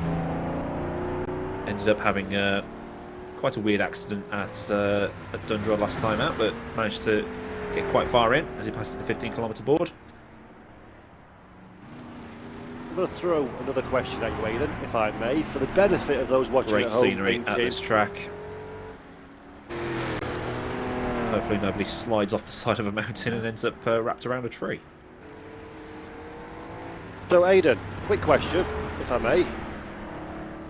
How do people get involved in this championship if they want to take part in the next race at Le Mans in a short while's time? I understand, actually. I'm just hearing in my ear from Daniel that Aidan can't hear me at this moment in time, so he's just reconnecting. So while we wait for Aidan to drop a little message into the Discord chat, am I working again? Oh, I can hear you, Aidan. Can you hear me? Am I working? I am working. Hello. I don't know what happened. I don't know what. Something got reset. I'm just like, ugh. Don't know what happened. I was talking, and it's like, Paul's not saying anything, so I'll just keep talking. Well, I'm glad we're all back up and running. And what I was asking you, Aidan, just to put you on the spot for a moment, if anybody's watching this at home and fancies getting involved in racing in this championship, how can they get involved in Le Mans for the final round of the season a little while down the road? Okay, so what happens is you go to the GP Laps YouTube channel, then you find his Discord, and then just before, like in the week before the event starts, I think it opens on the Monday and it shuts at about 6 p.m. UK time on the Friday. You basically just hot lap until the top, until all 40 slots are filled, and each class is filled basically to within a certain percentage of the fastest time, the second fastest time in that class. There's only a certain amount of people that can be in the 5-litre class to stop everybody picking that certain amount of 3 litres, certain amount of 2 litres. And then when the race rolls around on the Saturday afternoon in the UK, you turn up, you do your qualifying if it's a race, or you just turn up if it's a time trial like this, and just go for it and have many funs. As Simonchich, wow, almost almost bought the farm. Yeah, on Simonchich's behalf, I would like you to take over commentating for the next 10 minutes while I change my pants and trousers. Because that was, again, I'm giving him the benefit of the doubt, that was bravery and commitment next level. Now, whether that was on purpose or whether that was, oh no, let's hope this works out well, I have no idea. But goodness me, that's pushing every last possible iota of luck he has got for this race. You can't do that too many times here, Aidan, without going and saying hello to the virtual doctor's office. And he's, unless he's a cat and he's got 9 lives, I don't know. Well, for a 40-minute lap at 3 of them, he needs a damn sight more than 9. Because this is, yeah, that's, wow, that was good stuff. That was very good stuff. I mean, how do you follow that? Exactly. He's gonna basically. He needs the next 10 minutes just let the heart rate come down as he gets very close to one of those nasty concrete bollards to the left-hand side. So yeah, you kind of, because it's such a long lap, such a long race, you kind of have spurts, don't you? Rather than stints between start and finish lines, you have spurts where you think for the next 5 minutes I'm going to go for it, and then I'm going to calm down for 10. Then I'm going to go for it again. Or bits of the track that you're more confident with than others, you can be more committed on, can't you? Yeah, as talking of people that were committed, we can bring in Jake, who, for the first time this season, has retired from a race. Oh, I know. Hope you guys caught it. Or I hope you didn't catch it, but... We saw it. I'm out of a race, and the race I think I wanted to do best in. I'm gutted. But it, I guess, shows how hard it is, if anybody had any doubts that it's hard. But I can see my main championship rival, Hrrc, Simonchich here, is doing really well. So it'll be an interesting shake-up for everything, I'm sure. Well, you've used your... Hrrc's used his drop rounds by not being at the previous 2, whereas you can just go, yeah, that's going to be my drop round. So you're kind of okay in that sense, whereas... Hrrc, if he bins it in this race and scores no points, then that's going to affect him more than it's going to affect you. Yeah, let's be honest. That's the only way I would have had a shot at a championship against him anyway. Is having extra races for myself. But yeah, I'm very impressed. I mean, it was clear early in this week that this was not necessarily something he had done a lot of times, but he has certainly figured it out really quickly. To put it in perspective, it took me at least 6 months to get good enough to do laps around this track, and it's been a couple of years now, and I still DNF pushing. So he's been able to do laps like this, I think, with very little prep comparatively, which is so impressive. At least you've been at the hardest track on the calendar, so you've got that excuse at least. Yeah. Right. Sorry, Paul, you were going to say something. No, sorry, Aiden. Hi, Jake. How you doing?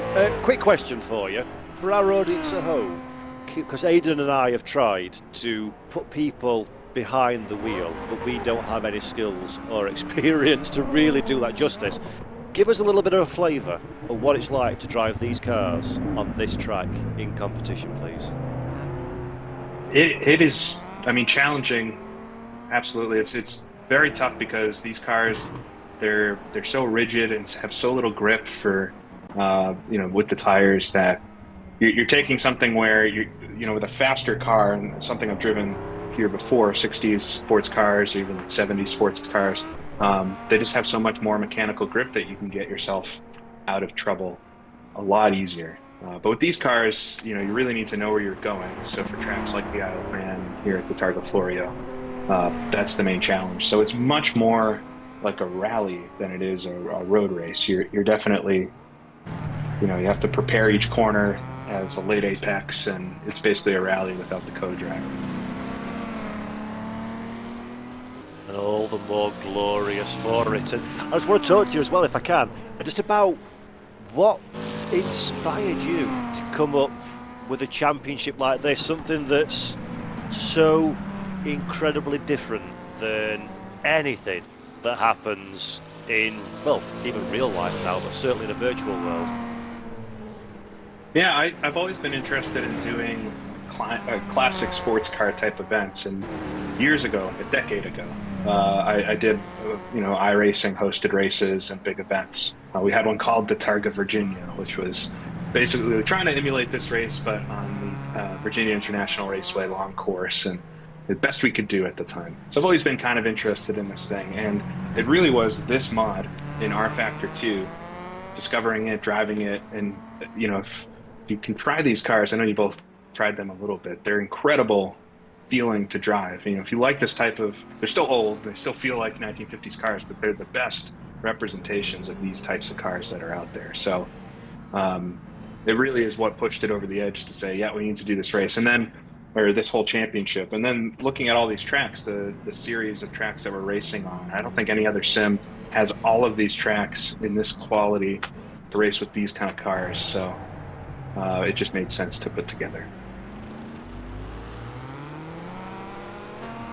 Beautiful stuff, man, and I can certainly say, Aidan, we are thoroughly enjoying ourselves, sir, and what's been quite an eventful race up to this point.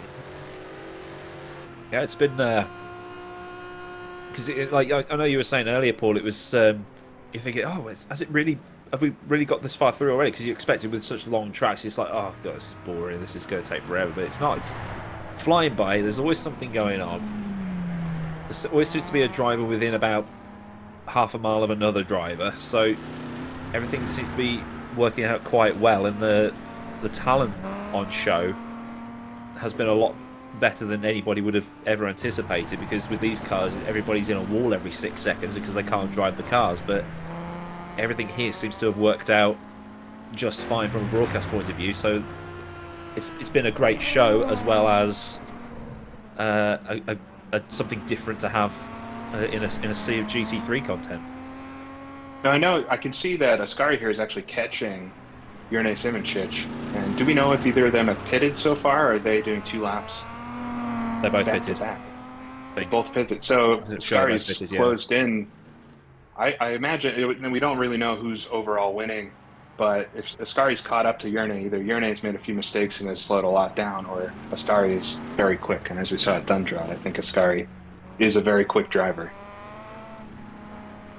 Put on a clinic at Dundrod. I think that's the best way to to put it, as we've been told that we've lost Salami, and we've also lost Frank Verplanken as well. So the island is claiming a few more victims as it goes along. But really, it's between Simoncic and Kantonen up there. They're probably going to be the two that are in a shot of taking the win. They're taking the win here.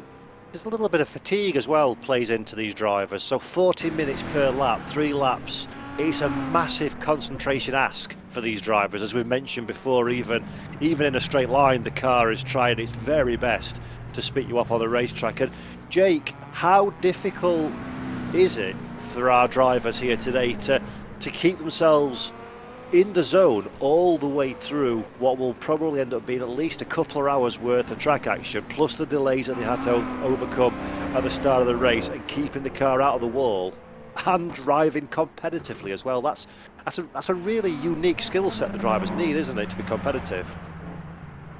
Yeah, I think the mental fatigue is a very real thing, and certainly getting everybody back. And I have to think the start and the issues we had just getting things off the grid definitely played into just not being super focused like you need to be. But this track is a knowledge test, and so you're always trying to think of what's next, where some circuits you can kind of go on autopilot for parts of them.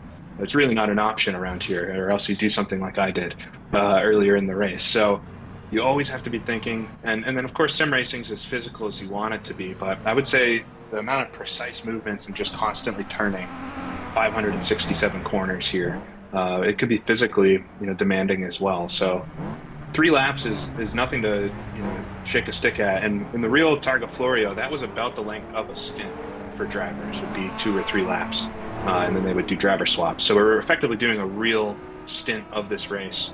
The real race, of course, being 11 laps of the circuit. Do you find it a little difficult sometimes, or do you find it easy to get lost on this track and just think, oh, I can't quite exactly remember what sector I'm in and what's coming next, or is it kind of embedded in your mind now? Yeah, I always get lost on it. I mean, you never really learn it, I would say. I'm sure at some point you do enough laps, maybe you learn it pretty good, but you don't learn it to the level that you learn other circuits. And I'd say I think the drivers that spend a lot of time here don't get lost per se, but you may have doubts about corners, because obviously many of the corners look similar, and they start to look less similar over time, but many look similar, and you start having doubts and saying, is that actually that corner I'm thinking it is, or is it the next one?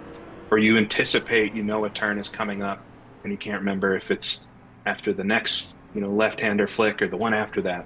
So you start doing things like that. But yeah, it's a circuit. There's a lot of different, we've been sharing this week, as a lot of the drivers that you're seeing today, this is their first real experience with this track. And we're teaching or showing, giving guidance on ways to learn the track and learn it effectively. And a lot of it's, we have a car spun out, Nikolai. Yep, he's out.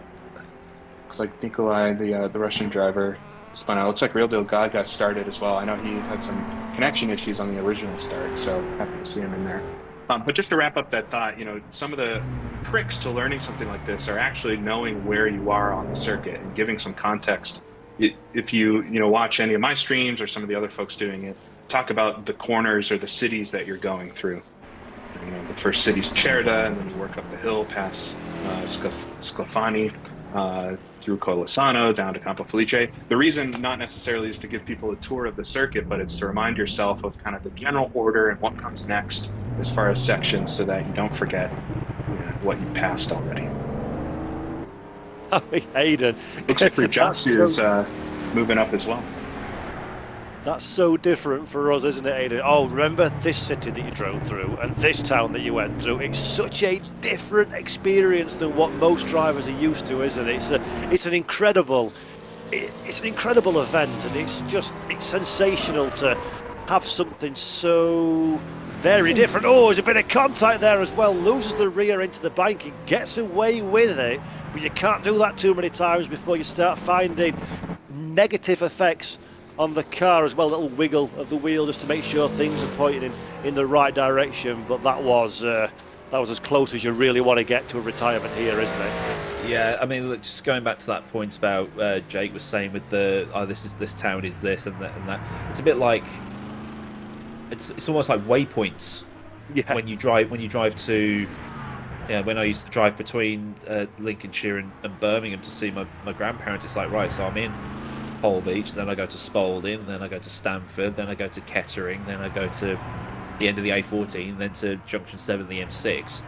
But it's like with somewhere like the old Spa, it's like this corner's Malmedy, this corner's Stavlo. Like they were the villages, or the corners were named after the landmarks that were at that corner, like Lodge Corner at Alton Park. There was a lodge there, so it's kind of like it's almost like a visual reference as Simichich wipes out a road sign. Thankfully, that's one of the bits of destructible scenery on the track. But yeah, you sort of like to say, okay, right, I'm here now. Then I know that the next part. It's almost like you're talking to yourself, as opposed to telling the 80, 90, 100 people that are watching what you're doing, as it were. And Hrrc is absolutely pushing this thing to the limit. This section especially, so he's coming down right now from Colossal, which is the second major town you pass through that has that famous hairpin in it. And he's coming down the mountain towards Campo Felice. This entire section is downhill, makes it a lot harder to get the car to turn in, especially these cars, they understeer on downhill sections. And you can see him just using every inch of the road. It's a hard section too, because it is also over 50 kilometers into the lap. So, if you're practicing, you may not get here very often. And so if you get here, it's kind of a new experience each time. But he's on the ragged edge. He's on a pretty good lap as well, 30 and a half minutes into this one. I bet he's actually at play for that low 40-minute mark. So, when you're driving in this event, do you have any oversight into where you are in the grand scheme of things regarding time and your rivals? Or is it just a case of get the deal done and then find out when everybody crosses the line for the checkered flag? Yeah, you really don't, but it kind of plays into the whole vintage history type aspect of this, because drivers really didn't know. Teams did not know exactly where they were. They had rough ideas, but it wasn't until after the entire event had concluded that you really knew who the winner was of it, especially with the staggered starts and everything like that. So you kind of know, if somebody, during my first lap, Jackson did come up behind me because I made a couple mistakes. So I know I at least lost 15 seconds overall. If he passes me, that means he made up 15 seconds on me, since that was the interval. If I caught another car, I know I'd maybe gained 15 seconds at least on that driver, but you have no idea where you are. So all of these drivers were really just looking at our lap times, and then you have to hope that you're not catching cars at weird spots, or obviously if you make mistakes, you got to try to make those up somewhere. Absolutely sensational. So no doubt, Jake, you'd have come into this race and done a bit of mental arithmetic and set yourself a target lap time where achieve that kind of time is where I want to be on pace. Is that right? Exactly, yeah. So if you look back at our pre-qualifying results, 40 minutes I think is your mark for the really fast cars. We had a few, the 2-liter drivers. I know Isidoro's out of the race with a connection issue, which is terrible. It looks like maybe Darren's had some issues as well, who was the other fast 2-liter driver up front. He's back in 5th in the running order right now, but he started in 2nd, so he's lost quite a bit of time. Those drivers were able to get into the 39-minute laps. Hrrc here was able to do a really high 39:57 or so. So if you get low 40s, I think that's what you have to be aiming for. Factor in pit stops, that's going to add to your time, and that is counted in the final result times. But yeah, these 40-and-a-half-minute laps are really, really good. You can see from Santiago here as well. There's Santiago behind. Is that Cowan? No. Yes. No. Yeah. He's behind Cowan. So obviously not for position, because it's a time trial and not an actual race, which is, we have to keep reminding ourselves of that fact rather than reminding everybody watching at home that that's the fact, because we're so used to commentating on actual racing. Could you just sort of clarify the rules when it comes to overtaking? Is it just common sense, or is there actually a pass on the left, pass on the right type of thing? Yeah, we have advised the drivers to let each other by. If you catch somebody, that means they at least made up 15 seconds on you, however they did that. Whether you made a mistake or they're just much quicker, but chances are they're quicker than you. if they caught up to you. So at the next available place, let them by. We've advised the best ways is to coordinate to be on the left, although nobody's going to get disqualified if you pass somebody on the right. But just to try to communicate a common way. And we'll actually see here Santiago trying to find his way around, but it looks like Nate might be floating in the middle of the track a little bit there. But you're racing the clock, so it's definitely not an environment where you would race head to head and block people or anything. We've talked about pit stops a little bit over the course of this race, and on average, most drivers, they're going to make their stop as Santiago goes down the inside now and gets track position. Most drivers are going to make their stop at the end of each lap. As far as we're aware, the third place Ferrari of Jackson is currently the only driver at the sharp end of the field that elected not to make a pit stop last time around. How marginal is fuel economy for these cars if you're trying to do a 2-lap without stopping? And if it is marginal, as a driver, what can you do to help your fuel economy? That's one of the great things about this being a mixed class championship, is that all of the cars have very different qualities in fuel burn. Obviously the displacement, the different classes, the 2-liter cars burn fuel a lot more efficiently than the 5-liter cars. But it is possible for every car, I believe, on the grid to do 2 laps on a tank. But the driving itself is, the handling of the cars changes dramatically based off of the fuel amount. So the Jag that I was driving, for instance, really is tough to drive with low fuel. And that tends to be a quality. Most of the cars are tougher to drive on low fuel. I think the exception are some of the 2-liter cars with that. So it may be that you can actually make it 2 laps. It's not like your tires are going to wear out, but the car is really hard to handle. And that's almost more important than being able to go the distance. The pit stops, if you're fueling efficiently, they shouldn't be much longer than 20, 30 seconds. And so if that gives you the peace of mind, the better handling car that you can actually make the finish, it's probably a better idea to do 2 pit stops.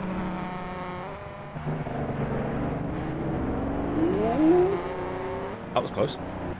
And I'm just looking here at the running order. So Simicic is first on track right now. He started 3rd overall. Isidoro, DNF, Barron has had some issues and is down the running order. But Ascari is not far behind Yerne. And Ascari started between Yerne and myself. And so he pulled in about 10 seconds. So we might be looking at Kantonen actually leading the way right now. I really like. He's in a bit of a train at the minute, so that's going to lose him a bit of time if people don't move out the way or whatever. And this is scary, isn't it? When you're at this point of the race, as Jake mentioned, there's the different classes, there's different speeds, people get their lap time through different parts of the track, there's different understanding of where you can and can't go fast. It's so easy, if you're in a little gaggle like we see here, to brake a bit later than the rival in front of you, or even worse, brake earlier and get rear-ended from the car behind. So it's a really nervous time for a driver when racing in close proximity to other cars. But that could also help Aidan as well, can't it? If you've got a visual marker in front of you, you can kind of use that to carry you along, provided they're tramming along at a pace that's good enough to uplift your overall performance as well.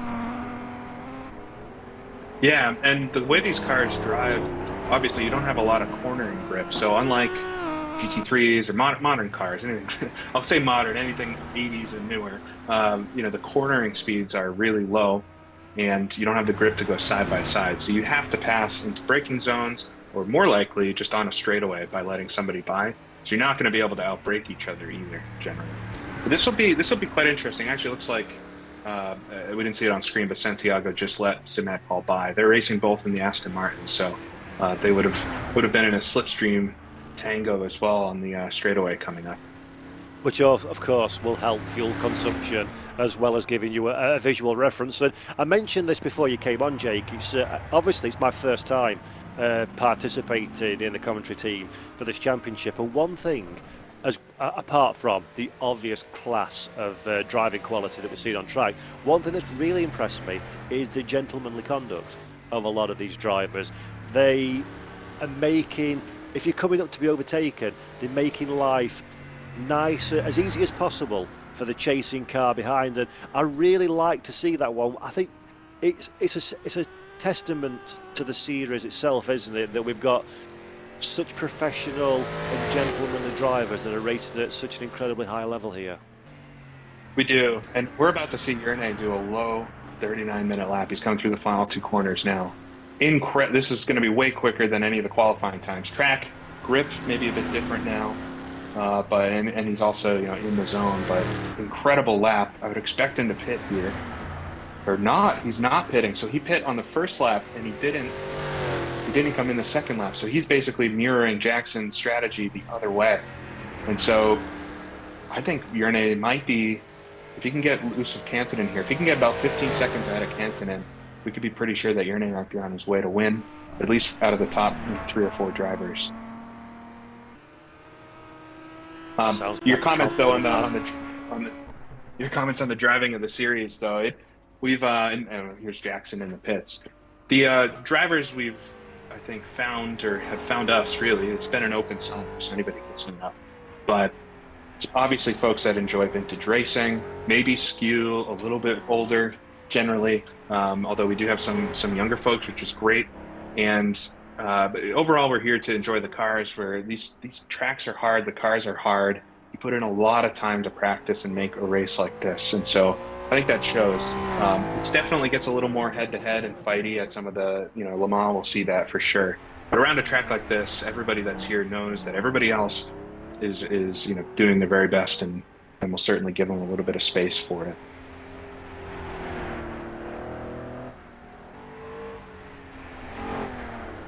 Aidan, are you still eating your hobnobs? Just looking at it. I've just finished the first one as Dion Hansen comes in as Robillard leaves. So Simoncic mirroring Robillard. That's quite an interesting thing to see, but I can imagine it was squeaky bump time coming the end of that second lap on that tank though, because we were trying to figure it out. Would they actually be able to make more than 1 lap before having to put fuel in? He's quite brave as well from Simoncic, isn't he? He knows he's got good pace at this stage. As Jake's already mentioned, as the car gets lighter, it becomes more difficult to drive. And Simoncic, if he continued as he was, made his pit stop and carried on, it'd still be a good position for a strong result, even potentially a win. So this is bravery. This shows the confidence of drivers at this level, doesn't it? That with all the other issues that they've got to overcome, he's still willing to roll the dice of the light tank, difficult car to give himself even more advantage over the pack. Yeah, well, really, so right now he's on his 3rd lap, his final lap of the race, and the car is going to be in optimal configuration, if you will. It's got probably a half tank of fuel, maybe slightly less, and it's going to feel good. But at the time he gets to Colossano and starts that downhill run, that's when it's really going to start hurting, and it'll be fun to watch him towards the very end, see if he can actually, hold on to it. Definitely won't be fun from the driver's seat for Hrrc Simoncic now, because the pressure is starting to build, and I just love to see how violent these cars are, even from the off-board shots. And we all know from watching motorsport, from watching esports and sim racing, it looks much more dramatic behind the wheel than it does from the TV cameras. But you can see how much movement is going through these cars, how hard the drivers are having to work as it goes over the crest, and the cars are starting to unsettle. The track is so bumpy as well, of course, being public roads, and the level of concentration and ability and mechanical sympathy and empathy, in fact, with the car that's underneath you, these drivers need to go quickly, is just something that's a pleasure to behold. We don't even need to see a competitive aspect of racing. Just watching these cars going around the racetrack is visually spectacular. And Jake and Aidan, to either of you that wants to pick this one up, that's pretty much why we love historic cars, isn't it? Because it's just so physical and so visual. Yeah, it's really fun. I know a lot of the folks involved in it, and I'll let you jump in after too, but the having your just basic type setup for steering wheels with no buttons and the H shifter, and it's very mechanical. There's not a lot to fiddle around with while you're driving. Just all you're doing is driving, so you're not changing modes and things on the engines. I think that's a draw for a lot of folks. And the driving looks spectacular. It is fastest to slide these cars around, which is not always true with a lot of cars. So, as you see folks sliding the cars through the corners, that's really the quick way. Getting oversteer, coming onto the straightaways, it's actually really controllable once you learn how to handle it. And it's so much fun to drive. These cars in this mod overall that Wuchu has put together for our Factor 2 here is just some of the best vintage cars in sim racing. It's back to basics driving, really, isn't it? You've got your. It's almost like going from a Formula One car back down to an old Formula 4. No, sorry, not old Formula 4, Formula Ford with the 4-speed H pattern. It's like, okay, I've got no aero, very little mechanical. It's me and an engine essentially and 4 wheels, so having to be careful on the pattern. It's kind of, I don't know, going back to some of these older cars, you then go back into a modern one and find that you can get a little bit better in a modern car from driving these older ones because of the way that they need to be driven, if that makes any sense. I don't know if that's, I suppose, like modern for you, Jake, is 1993, isn't it? Yeah, once we get the H patterns, tends to be the more modern side of where I'm sim racing. But yeah, we see you're in a sim. It's a lot of the modern type cars and enjoys thoroughly driving these because they are so different. So you don't have to be obsessed with vintage racing or that be your only thing to try these out and appreciate them and have fun. But if you don't race this type of thing very often, I definitely expect an adjustment period as you figure it out for the first time. Now, both of you have mentioned H-pattern shifters a little bit during the last few minutes of conversation, and that kind of takes me back to a bit of the commentary I was talking to Aidan about, and I want to speak to you as well about this, Jake, if I can, to get your take on this one. One would assume, because of the level of commitment required to take part competitively in something like this, you're rocking a H-pattern shifter. I assume that you go through the whole heel and toe routine and everything, and explain to anybody that maybe is more used to the flappy paddles just why that is so damn awesome. It's a lot of fun. It's very satisfying once you get it figured out. I think this was actually the first race this season that I was left foot braking quite a lot because the Jag, it's almost always in first gear around here. There's not a lot of shifting happening, just a couple of straightaways and then of course the last straightaway. But yeah, it's a fun style of driving. It takes a lot of practice. We're not enforcing that. Whoa, this car is doing a lot of sliding there. We're not enforcing that folks, do H pattern. We didn't want to block the league from folks that might just have paddles, but we don't have auto shifting. The only aid that is enabled is clutch help. So if you don't have 3 pedals, you can still participate. But otherwise, no aids at all. And a good number of the folks involved are using H patterns. So it's really an impressive thing to watch. Very satisfying to do though, but certainly takes a lot of practice. I bought a stupidly expensive H-pattern shifter because I adore that kind of thing, and then quickly realised very few cars in sim racing are actually H-pattern, and even less of them race online, which is why I was so intrigued about taking part in this. It's such a physically manual experience to drive this kind of car on this kind of track, isn't it? It really is. I'm looking through our results currently too, and I think we've been sleeping a little bit on Dion Hansen, up to 5th overall. Tough to say exactly where he might be time-wise, but he did start 9th in the starting order. Has passed Rupe, who's behind him now, and not super far off Darren, who's had some of his own issues. So he might be an interesting one to watch as we get a little bit further. I know we're watching on screen right now Martin Baer as well, and he's got the 354 behind him. Just Booch Magoo, one of my favorite names. Oh, Birchfield's out. Austin Birchfield. So he started back in 36th in that Mercedes-Benz, which is an absolute tank. If you want a tricky car to drive, that 3-liter category. I know, Aidan, you've mentioned this a bunch this season, that the results will be kind of jumbled.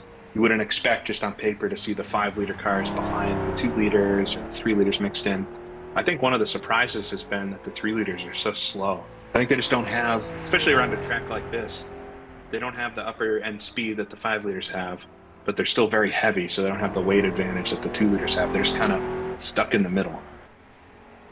Yeah, expect normal service to be resumed at Le Mans with the 5 liters, then the 3s, then the 2s, because it's going to be no chicane, more Sam. I think the run from the run from Arnage to the start finish line is going to be pretty much flat out as well. So it's just going to be top speed and power is going to rule there, isn't it?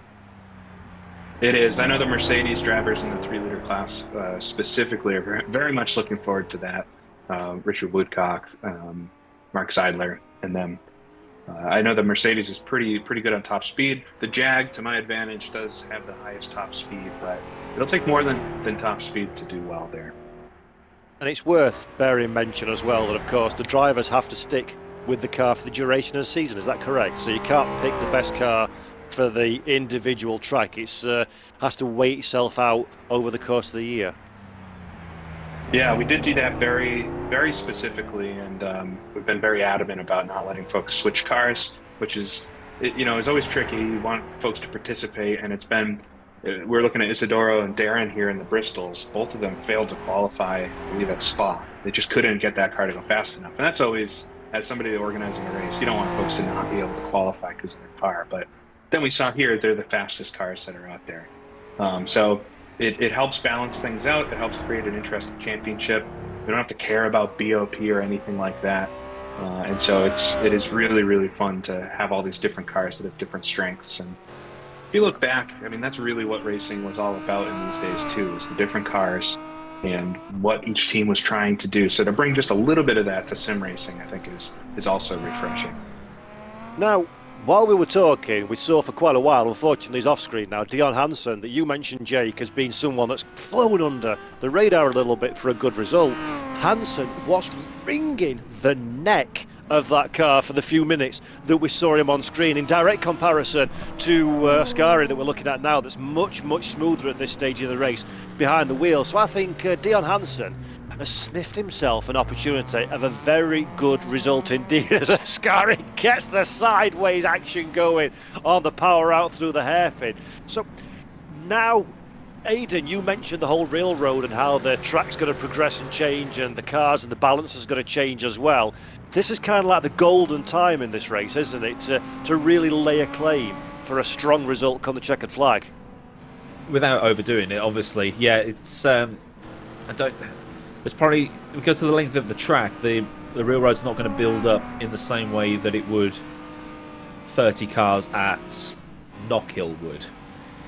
There's only going to be a ever so slight amount of grip on the track. It might be worth maybe a tenth or two, but you never know what that's going to do with what happens at the end. And just looking in the production chat Discord channel where it's saying, it's going to be close between so and so and so and so, because I think it was something like Jackson was 10 seconds faster on the first lap, but Simincic was 13 seconds faster on the second lap. So that's like a 3-second gain for Yerne, but we're not going to know until the end, because we've got people like Liam and that go just trying to calculate the times manually like they would have done back in 1954. So they've probably got the hardest job out of anybody, more so than the drivers have. So yeah, they're going to be very busy over the next sort of hour or so, I would have thought.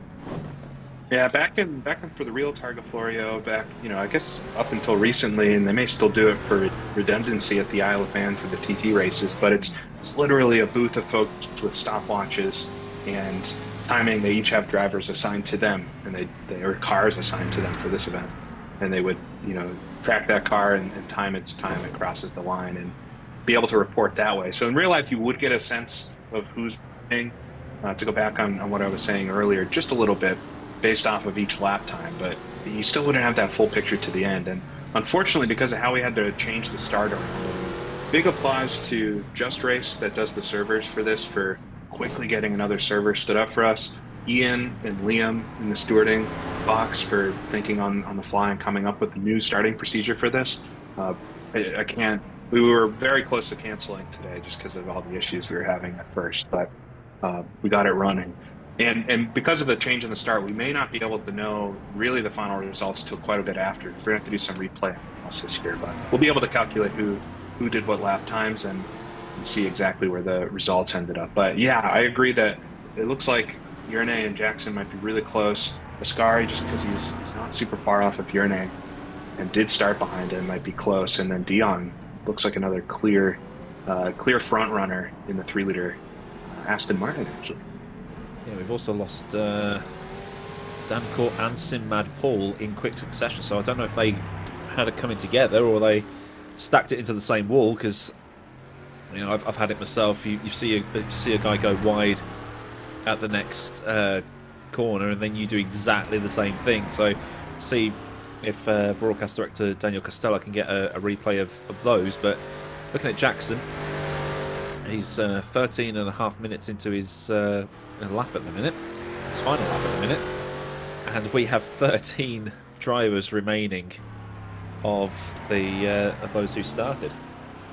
So well, I think it might be a bit higher than that. It's actually quite a lot higher. There's a couple that are DNF that are sliding down the order right now. I think we've got about 27, 26 cars still running, which we had 16 finish at the Isle of Man, which was our lowest of the season. So be interesting to see. It looks like we may come out on top of that. Oh yeah, I can see. In many ways, this track is actually a lot easier than the Isle of Man is, even though that track's a little bit shorter.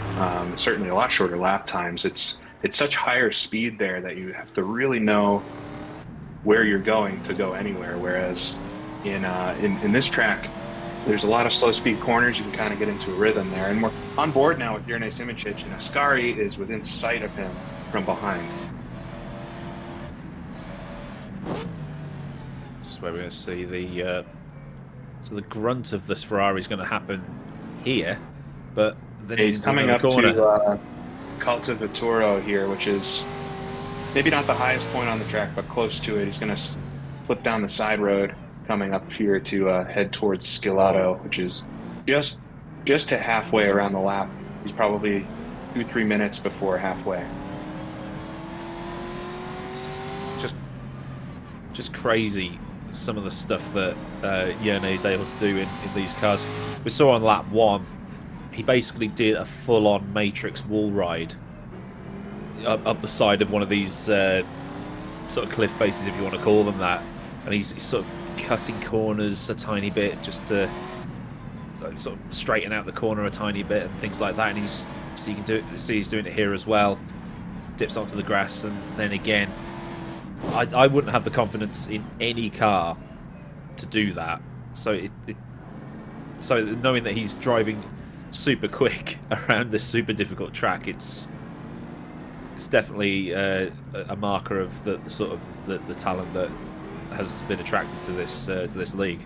And let's not forget as well that Hrrc is running a light fuel load as well, having not made his pit stop. Now this is a bit of drama that we saw earlier on. Aidan, if you want to take it away. Yeah, this is what we were talking about earlier with... Oof! Ow! Okay, that was unavoidable. That's unlucky. It was Santiago and Sinmad Paul coming together. Yeah. I saw they're chatting about an incident there, but yeah, it's just unfortunate that happens, but it doesn't look malicious in any way. Yeah, he's just clattered the raised part of that concrete wall on the bridge and bounced back into the middle of the track, so it's just wrong place at the wrong time. So can't really be mad at anybody for that. It happens, and if you are mad about it, you've overthought it a tiny bit. But in the moment, you probably are going to think of that.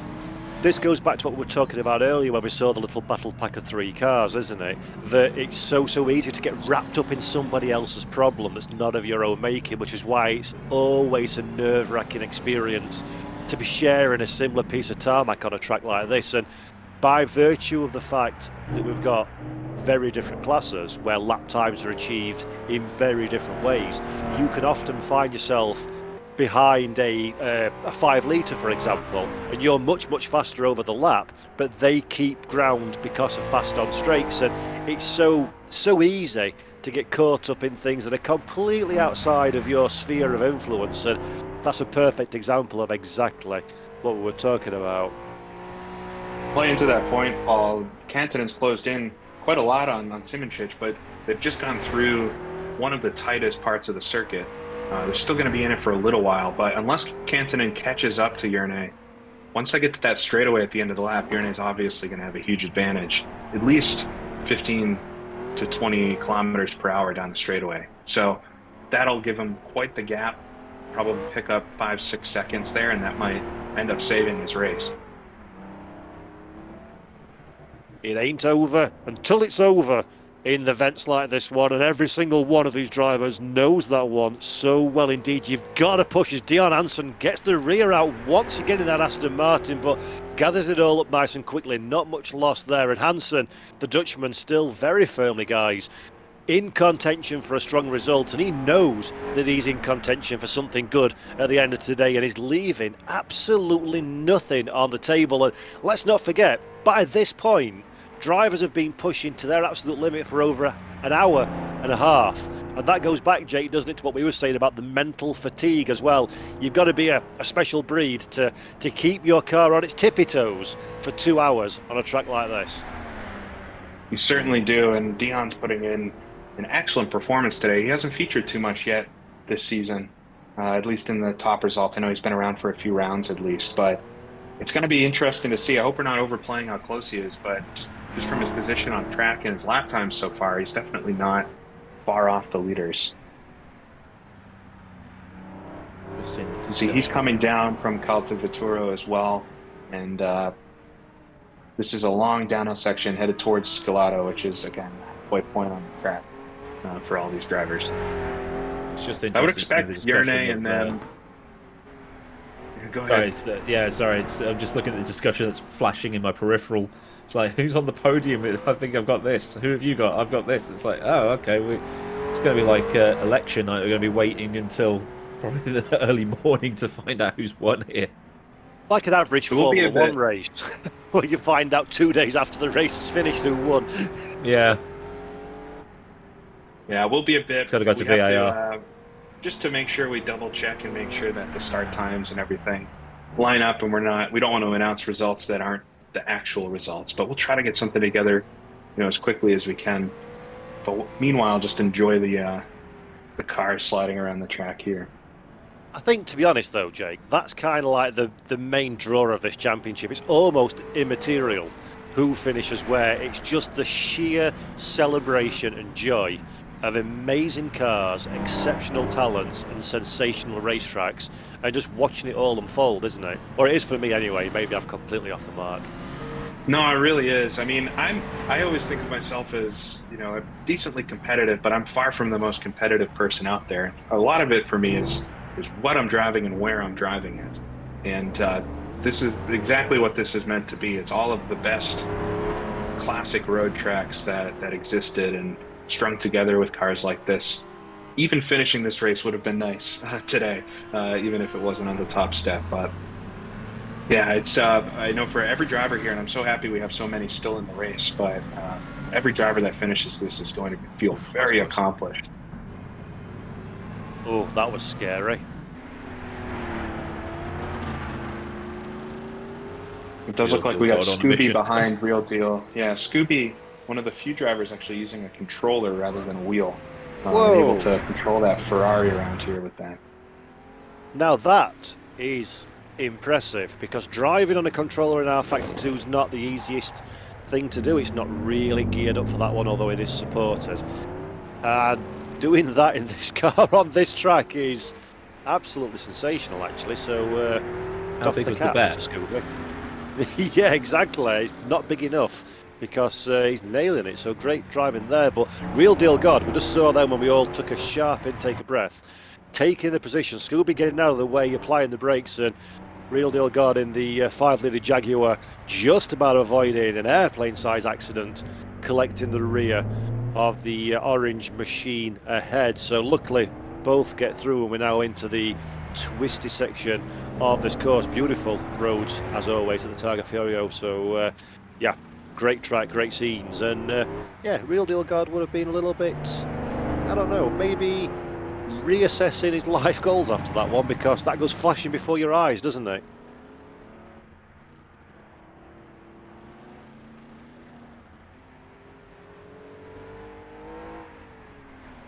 Come on, Aidan, stop chatting on YouTube. Where are you? I thought you were talking to Jake, so I'm. I was throwing the question or the statement to anybody who wishes to pick up on it. I'm just lost in admiring the here on my other screen, watching. I thought Jake was going to answer, so he was the one that was driving around here. You're mesmerised by that pink and green livery, aren't you, for the Brazilian track? I don't even like watermelon, but Oh, it does yeah. look like. Now you said that one, yeah, that does remind me of that. As we're looking at our race leader in the Ferrari once again, and this has been a damn fine show from this young man, hasn't it? Yeah, it always is when he's on a track, isn't it? How sickening! Yeah, Oh look, there's the wall ride again. yeah. Oh! But he's going through. This is a section just up the road from Colossal, so he's getting pretty deep into the lap here. It's through little hamlet, little village, Borgo Eras is what it's called, and the road here is a bit more narrow than it is even on other parts of the circuit. He just got through that actually, so it's going to widen back out.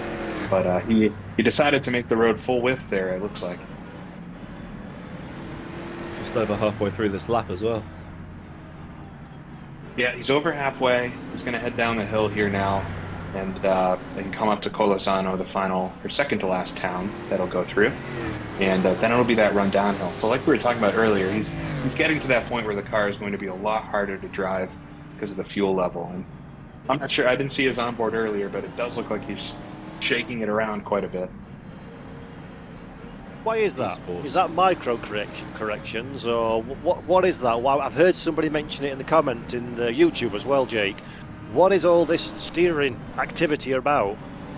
Yeah, I might be learning something here a little bit about how to drive these cars at his level, but a lot of these cars, especially the heavier ones, 3-liter cars, 5-liter cars, is about setting up your weight transfer. My incident that I had, I didn't get the car turned in correctly, so there's really no, you can't just crank more wheel into the car. Even if you're slowing down, they'll tend to plow. So you'll see coming into the corner, you're really starting a controlled slide, and I think he's managing the weight transfer just with smaller inputs. He might have a tighter steering lock on it too. I'm not sure. Whatever it is spectacular to see on the screen. It's beautiful shots by our broadcast director as well, the TV cameras, and then the onboard as well, so you can really see the work that has been done at the steering wheel. And again, everybody at home, just to reiterate, I know I've said it a lot, but I'm going to say it again. About 2 hours worth of driving in these conditions with heavy, difficult to drive cars with absolutely no room to breathe or relax. Just marvel for a minute at the level of finesse of driving and the accuracy and the ability to really monster these cars that Simoncic is doing at this moment in time, but in fact everybody in this field is doing. It truly is. I could sit and watch this all day long. It's fantastic stuff, isn't it, Aidan? Absolutely. It's annoying that someone's that good. You finally think, I'm getting the hang of this whole sim racing malarkey, and then someone like Jurnej Simoncic turns up and reminds you, it's like, no, you're nothing. You are nothing. But he's got he's got a 7.2 second lead to Ascari Cantonen on the road, but it means nothing because we've got Liam and Ian backstage calculating everything as they would have done in 1954 on a spreadsheet. So we are going to be. Don't think they would have viewed the spreadsheet in 1954. It was just a physical spreadsheet back then. But yeah, they've got an idea of what the top three is going to be, barring any incidents. But we're only going to have a provisional podium for now, and then it'll all be calculated and announced in due course, I would have thought. And we've seen more than a few times already this race, and certainly this season, it might feel like it's relatively confident, you know what the podium's going to be like, but until the final car crosses the line, you just can never tell, because I can't say this enough. One small mistake, one snatch of a brake, one not setting your weight transfer up like Jake mentioned earlier, in time for the corner, you can be in the barriers and out of contention. And these kind of cars on these kind of tracks, it's not a case of dealing with the corner when you're in it. You're setting the corner up a good 10-15 feet before you even get to it, so the room for mistake and the percentage chance of a mistake is just so incredibly high. So Simoncic, great stuff at this moment in time, but one small strike of a curb that he didn't expect, not quite setting a crest of a hill up like he anticipated, and that could all go very quickly wrong way round indeed. 26 cars left according to what I'm seeing on the Discord chat, so good stuff, but plenty of racing still to do before we say goodnight. Jurnej here through the Colossano hairpin. That's one of the most famous corners. If you search online for the Targa Florio, you'll see lots of pictures of cars going through there, almost religious looking, with the spectators all waving and everything. But he's headed now on that downhill. Got about 10 minutes left in his lap. He's on a really good lap right now to be just about 29 minutes and through Colossal here. Like he's driving the Formula Pro again. It looks really planty through here. Yeah, surprisingly, the curbs, like you see here on the sides of the road, they are elevated. You can obviously see his car bouncing up and down, but they don't hurt the car at all. You can run straight over them. And so in the couple of places that those do exist, through Cerda, through Colossano there, you really take advantage of that. And I think we discovered that racing around Isle of Man, which also had some curbs like that you could really clobber them as, oh, you run so wide there, almost into the barrier, but just got it turned in time. These are absolutely sensational scenes, and I've done commentating a lot in a whole variety of different championships, and I know when it's a good event, when I'm watching it thinking, I really wish I wasn't talking about it, and the second this finishes, I'm getting on my rig and having a go myself.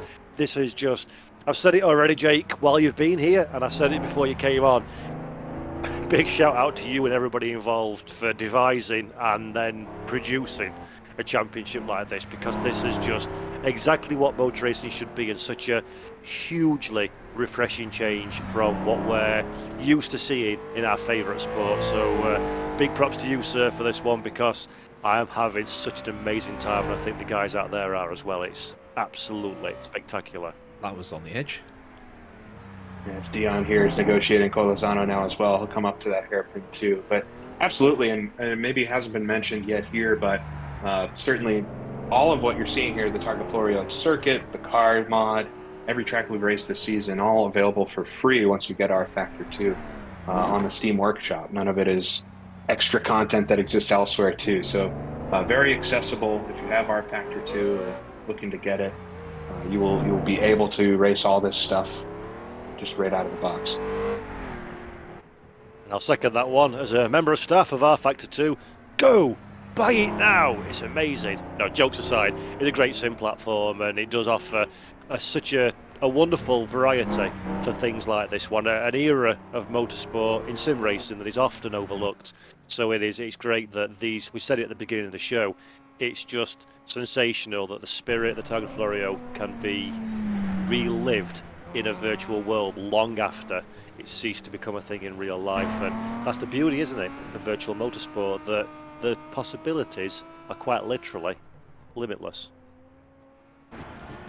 It is. I know a lot of folks get a lot of joy out of doing, kind of replicating the modern motorsport that's out there, and that'll never go away. But hopefully stuff like this, and I hope to see more, because it would be great to do races that I also don't have to plan as well. But we can do so much more emulating old events that just isn't possible to do in real life anymore for many, many reasons.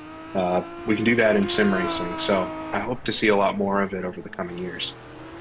Oh my god. Ascari's really giving it down the hill here too. This is his final opportunity to gain on Hrrc. He's sliding all over the track here, but he's got just a few kilometers left till he gets to Campo Felice, which is the final town that you'll pass through and then get onto that long straightaway. And this little Maserati, it's very quick through the corners, but it's going to struggle against that Ferrari on the straight. All Tommy Mäkinen style, as you can see. That was Simichic's car just disappearing around that corner. He's not far behind. It's 4.6, no, 4.4 seconds. And again, he started about 15 seconds behind Hrrc. So, it wasn't exact, so we don't know for certain if he's within that at the finish, if he's beaten him, but it is going to be close, and we'll have to wait for those final results to see who really got the win here. And interestingly, that gap has stayed quite similar over the course of the last couple of laps. If we cast our mind back to the previous lap, they were within sight of each other at the time. That's only moved out for a few seconds, considering the differential in the horsepower potential of both cars, and as you say, the fact it gives lap time in different ways at different parts of the circuit. This has been a monster drive from Ascari, actually. Really, really impressive. Oh, Martin Bayer out.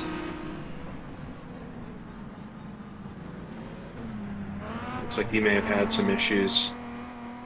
As Yerne is just coming down now. It's just ahead of Ascari here, but he's going to be coming down to the final town soon. Impressive too. We haven't had a few DNFs, as we just had Martin DNF, but it's a much cleaner run than I was expecting for sure. Having been one of those early DNFs myself. Someone's just said in the YouTube chat, who's got the guts to do what Ascari is doing in the last 10 minutes of a long race? Well, Ascari you can do think clearly. about it, and oh my we god. had a few. Man, look at him go. We had a few folks talk about this during qualifying. I was thinking about it myself. When you're this far into the lap, you're 34 minutes into your 40-minute lap, and you're 10 seconds up on your total time. How easy is it to throw 10 seconds away? And so it's such a mind game to just concentrate at the task at hand. And no doubt Yerne and Ascari are pros at this and just focusing on what's important at the time. But Ascari is closing in even further here on Yerne. And if he gets close enough, I wonder if he's going to be able to get a slipstream as they're just rounding a couple of corners here into Campo Felice. It'll be a short run through here and then down onto that straightaway. Yeah, just sliding right up to the spectators. I hope healthcare is free in Italy, because, damn, we haven't actually seen this straight yet on camera, so it'd be interesting to see flash outside. I don't think Ascari's close enough to do anything, because that gap's gone now back up to 4 seconds. We'll see here. So this corner, one of the only on the track that's cobblestone, and it is much slippery, much more slippery than the rest of the circuit is. They'll negotiate their way there. That'll be a short, there's just a few chicanes and a couple hairpins, of course, and then they'll get onto that straightaway. It's so heartening as a driver as well when you can see the target in front of you, you can see your rival. It gives you a little bit more enthusiasm. We're looking at Martin Bayer now, so he retired a few moments ago. Let's have a quick look what happens here. A little bit of a touch at the grass, gets a tank slapper, controls the car, but then runs out of real estate. And there is those barriers, Robert Kubica style, straight into it, lose a wheel, and sadly, game over for Bayer. But yeah, Simpson's gone on a charge. Did they go onto the straightaway there? But yeah, Martin Bayer there, that was up at Borgo Eras, and there are quite a few of those guardrails that'll end things awful quick. This straightaway, longer than the Mulsanne. It is, I believe it's 7 kilometers or 9 kilometers straight. It's such a needed rest towards the end of the lap, but there still is a little bit to do. There's what's called the Buonfornello kink that Yerne will come up to here in a few kilometers. That is like the Mazda kink, but more severe and trickier to do in these cars. And look at the timing tower on the left-hand side, how that gap is extending because of the horsepower difference between the two. 6.7 when they joined the straight, 8.3, 8.4, 8.5. That's a very visual representation of what those extra horses can give you, isn't it, on a straight? Absolutely is. Yeah, he's going to pull out quite a lot here. There is a short run through some curvy stuff towards the end that Ascari might be able to pull it in, but here he comes up to the kink. A really tricky section to get right, especially right at the end of the lap. High commit. He's actually taking a little bit easier, but I don't blame him because it's quite the tricky section. He slides it through there. And then back onto another little short shoot. Wiggle of the car. Pedal down. Beautiful stuff. In real life, this would be a face full of flies for our drivers. Open face helmet, of course, at touching speeds of 200 miles an hour for a long time for the drivers. But it's so difficult to even just catch your breath in a real car on this one, just with the wind and the velocity hitting your face, and just some goggles and either a leather helmet or a polo helmet or a small health device on the top of your head. And imagine the focus a real driver needs to get the car sideways like Yerne's doing at this moment in time, with all those distractions around you and all those physical interactions with the atmosphere around as well. It really is. It must have been spectacular. Simincic sideways gets the car really pivoted through the corner, confident that it's going to do exactly what he expects it to do. And this, gents, is absolutely a man that is on the top of his game at this moment in time, isn't he? Really confident behind the wheel. He's coming through the final couple of hairpins here. Then he'll run down past the train station, which is where the garages are. And we'll end his race, and he's on track to do another just absolutely flying lap. Ascari's back still about 12 seconds off. And barring any mistakes here from Hrrc, it seems like it's probably going to end around that gap, but it'll all come up to start times and pit stop transfers and everything to see who actually won. But what you're seeing really is a group of racers at the top of their game here. As there he comes past the train station. There's 2 corners left for Hrrc now to come across the line and finish his Targa Florio. There's the first of them. Oof. Thought we'd almost stacked it right at the end. And there's the second of them. I would say that Hrrc Simitric is going to win the Targa Florio, but we need to work that out as he finishes in style there with the fastest lap time of 40:06.553. So he's only probably, what, half a second off his qualifying time there? Was Ascari slides it across the line as well. But there he comes, finishes 40:06 on that final lap. It's not far off. And with the way the time trial works here, we've got Jackson obviously coming down the hill. He's a little bit out still from Campo Felice. Or rather, he's actually past that, so he's coming towards the end of the lap as well. So he's not too far off. But we don't know, obviously, who wins until every driver finishes, because it's not, once the first driver starts that the race starts. It's when your individual lap starts. Celebratory drifting from Hrrc and Ascari. Trying to outdo each other. So we're getting notes that Jackson needs to do a sub 410 to still be eligible. He's coming through the final couple of corners now. Could do it, I think. Little kiss of a I'm not sure, our there time as well. might be a little... Did he? Yeah, our time might be slightly behind from the lap times, but we'll see what it is when he comes across the line here. Bump the wall at the train station as well.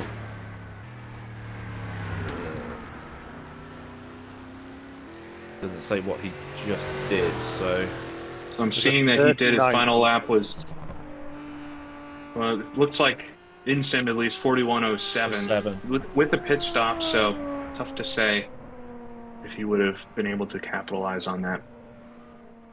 Darren Andrews here, 4th on track then. Second of the 2-liter cars, first Bristol. Had some trouble early on, but he's going to come and finish as well.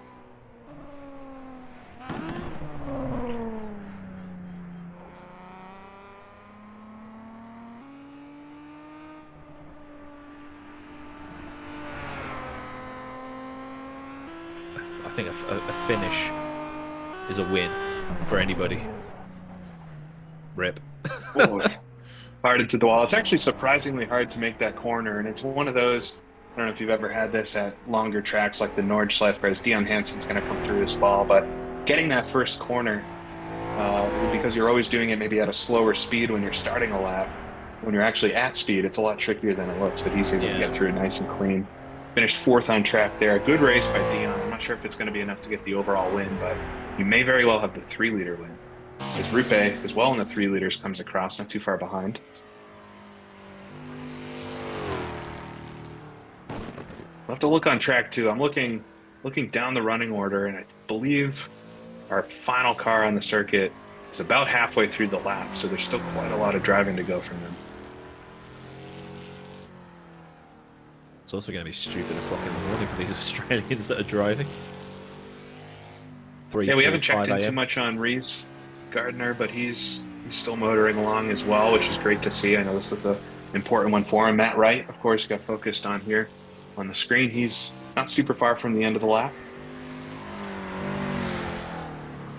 This just goes to show the scale of the event as well, doesn't it? That our race winners, our first finishers across the line finished quite a while ago, and we've still got drivers halfway through their final lap. That's just how long this circuit is compared to the kind of things that we're more traditionally used to in real and virtual motorsport. And Matt Wright in the beautiful Gordini T24, number 276, not a million miles away now from finishing his session. And as I forget who of you it was that said it a few moments ago, but just finishing this race is a victory all over its own, isn't it? It's a race against what you're capable of almost as much as it is a race against your rivals, isn't it? It absolutely is. Just finishing any of these races all season has been the goal. If you look at the attrition we've had in many of the classes, simply finishing the race, you'll get class points. Top 6 finishers of each class get points. And certainly in the 5-liter category, but also some of the 3-liter races, 2-liter races, that would get you enough points or a finishing position to score as Matt Wright finishes his Targa Florio as well. Only wish we could simulate the big crowds at the finish line. Imagine how hilariously difficult this would have been if we'd have put a bit of rain onto the racetrack as well. That must be insane in these conditions. As another Gordini now, the Denmark machine, coming through the final couple of corners to finish their event. And when you finish one of these events, regardless of where you finish, regardless of where you place, is it relief that you've done the job, or is it a bit disappointment that it's all over and done with for another season? A bit of a mix, which has been great. I know sometimes when you're doing a big event, you're just happy it's over, right? Especially if there's a lot of anticipation and practice. But the sentiment I've seen across the board from drivers this season has been that they can't wait for the next one. We've had so many questions about season 2. What is season 2 going to be? When's it going to be? And currently, there's no specific plans for anything. I'm sure we'll see something at some point, but I know that just means to me that folks really want to do more of this type of thing. But there is some good in scarcity. You know, not doing a Targa Florio every weekend does make the one that we are doing very special. Please do a season 2, because I want to get semi-decent and come and participate in some of these, because it has been unbelievable to watch this, and it has whet my appetite in the most extreme of ways to dig down the back of the sofa and find some skill, because I want a piece of this action. Incredible stuff, man. Aiden said something very similar, so maybe, but we'll have to find some new folks to broadcast the races for us. Yeah, I mean, we could commentate from behind the wheel. I don't know how much of it will be broadcastable, but right, Aiden, this is all us making big talk. Neither of us have even a small percentage chance of skill to be able to go and participate in any of this. Don't worry. Well, I beat the real world racing drivers, so yeah. No, but in these cars, I've got no chance. I need something with downforce. And here comes Richard Woodcock, just finishing their strongest name in sim racing, I would say.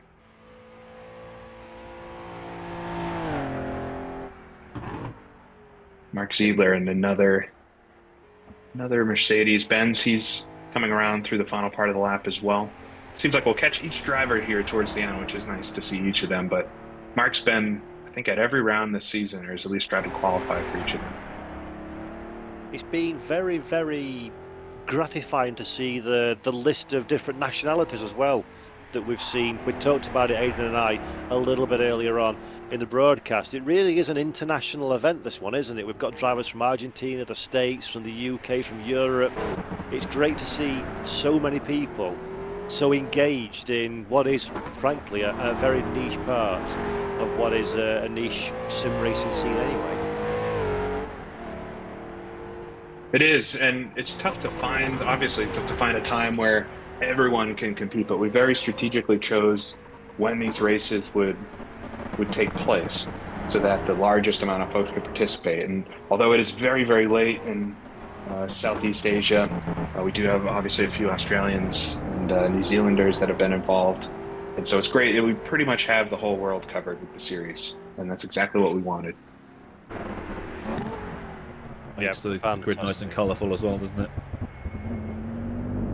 Yeah, big shout out to the livery makers, actually. It's amazing. I think you mentioned it, Aidan, earlier, but it's worth mentioning again that period livery designs, maker, it's such an important aspect that's often overlooked in a championship. Looks sensational, the whole field of cars, and yeah, really adds to the immersive factor of replicating an incredible race in a virtual world. It does. We did get a bit of, at first when we announced the series, and we had a very long section in our rule book about the liveries.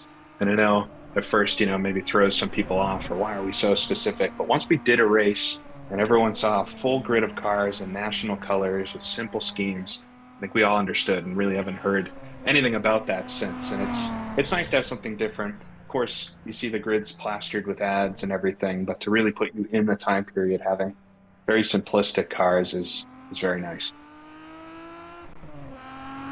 Yeah, considering that earlier in the week Paul was commentating on a British touring car league where all the cars were covered in logos and had super colourful, super high tech liveries painted on, and now it's back to basics. It's quite a That's it is role playing in a bit. It is role playing a bit, but it still makes it look real. If that makes any sense. Aiden, saying they were super high tech liveries, my friend, was very generous of you. The Sancho one was the best one, obviously. Right, gents, I have to say goodbye now, unfortunately, while our last... Hello!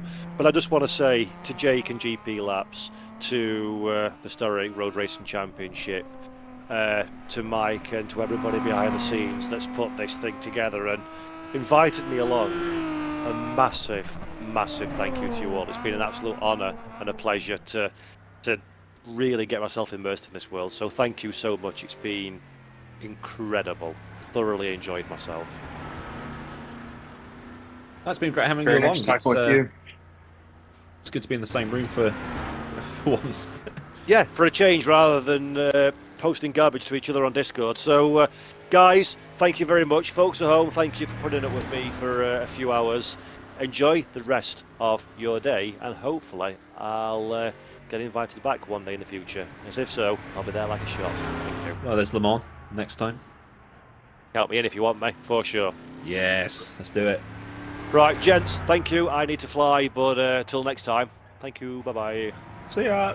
Cheers. Ciao, ciao. Cool. Right, so now it's the YouTube crossover that everybody wanted, apparently. Aiden and GP laps, as we see Scooby coming up to the end of his lap, one would hope, 38 minutes in. He should be towards the end. So we think we have a top three. We're just double checking it, but it will be preliminarily before we actually tell you what's going on. But yeah, we're doing our best quick maths here to see if we can figure out who has the top steps. But it'll take the evening for us to fully calculate, verify everything, get the full rundown, and we'll make sure to distribute that over YouTube comments and Twitter posts and everything that we can. As Scooby here in his controller, his dexterity drive is going to finish his Targa Florio, which is great to see. Finished it on a controller. He is the real winner. Real Deal God is, I think, one of the last runners to come across the line, isn't he? He's not running last, but he's quite far back. Had problems at we did see we saw a swap there too, because at some point we had seen Scooby let Real Deal God by, but looks like he got back around him at some point. But yeah, it's coming in the Jag, and yeah, we did see some real problems for him at Dundrop, but finishing the Targa Florio, which is an absolute accomplishment for Real Deal.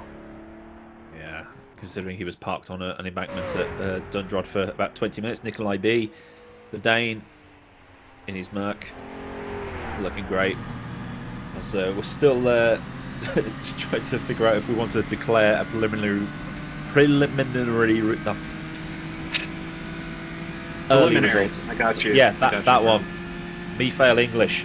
As we just want to double check that before we start putting things out. But to have this many people finish this track is going to be a highlight of the season. But I want to ask you, Jake, how are you feeling about Le Mans? Have you done any laps yet? Have you got your nose in early, or has it just been Targa for this one? Definitely been focused on Targa. I have done some laps in these cars at Le Grand Circuit, as we're going to call it, before. And it's a great track for them, obviously. It's actually made by the mod creator, Wuchu. So it's very fitting for the series to end there. And yeah, it's going to be great. I mean, it's exactly what you'd expect. Slipstreaming the whole time, very long straightaways, top speed's going to be king, but also the braking. And if you can remember all the way back to Longford at the very start of the season, how much we were talking about brakes and brakes being an issue. expect that to return for Le Grand Le Mans. Especially when you're slamming on the brakes for Mulsanne at the end of the straight because there's no chicanes this time around. Absolutely. Yes, it's full brakes over the top of the hill at the end of the Mulsanne. You're going to slow down for, was that Mulsanne corner at the end? No Porsche curves, no chicanes. It's going to be crazy. Absolutely will. Looks like we may get the preliminary final results. At least for the podium, we'll have to wait to announce them further. But we can go there with what we've just been sent, at least for the time being, as we'll have the finishers finish up the race. Just to quickly answer a question in chat from Tom Percy was, do these guys race at Old Spa? They did round 2. You can dig through the live streams on my channel or on the Simply Race YouTube channel to find how that one turned out. As we do have a provisional podium, I'll just use provisional because I can actually say that word. Ascari Kantonen provisionally has won this race. We're going to double and triple check all of the results, but Ascari Kantonen winner, followed by Jerne Simicic and Jackson Robillard. So how do you think that's going to pan out for Jerne's season, Jake, as he tries to catch up to you in the standings with drop rounds and things like that? Yeah, well, I think it certainly kept him in play for it, for the overall championship. This is also going to, I think, do Jackson pretty good as well. We won't really know. It's certainly going to keep it open for the final round, so nothing is tied up across the board. If Ascari did pull this off, and we think he did, but having a second straight win in a row, as unsurprising as it could be, he could actually be at play for the overall championship in the 2-liter Maserati. Winning in a 2-liter Maserati overall, that would just be insane. But it's going to be a tough job for him at Le Mans. He'd have to have everybody retire because the 5 litres is just going to be OP on this particular track. But Ascari Kantonen, 2 wins in a row, first back-to-back winner of the season as well. That's how competitive the season has been. So, anything else to say? Absolutely, it's been a pretty wild season thus far, and this race especially. Appreciate everybody's patience in us getting it up and running, and happy we were able to get what looks like a very solid Targa Florio in the wraps, I guess. Yeah, it's been absolutely incredible to watch. It's flown by. So I think, considering we've been on for quite a while, and thank you to everybody that stuck with it, watching the stream, despite all the problems we had starting out, but we managed to get through it in the end. It's been incredible to watch. Time has flown by. Congratulations to Ascari, provisionally at least. Well done to Ascari. And stick around on the GP Laps YouTube channel and the socials for when the open qualifying happens for the final round at Le Mans. And until next time, I've been Aidan Millward. He's been Richie Axelson. Thank you to Simply Race for the broadcast, and we will see you next time for the season finale. Goodbye.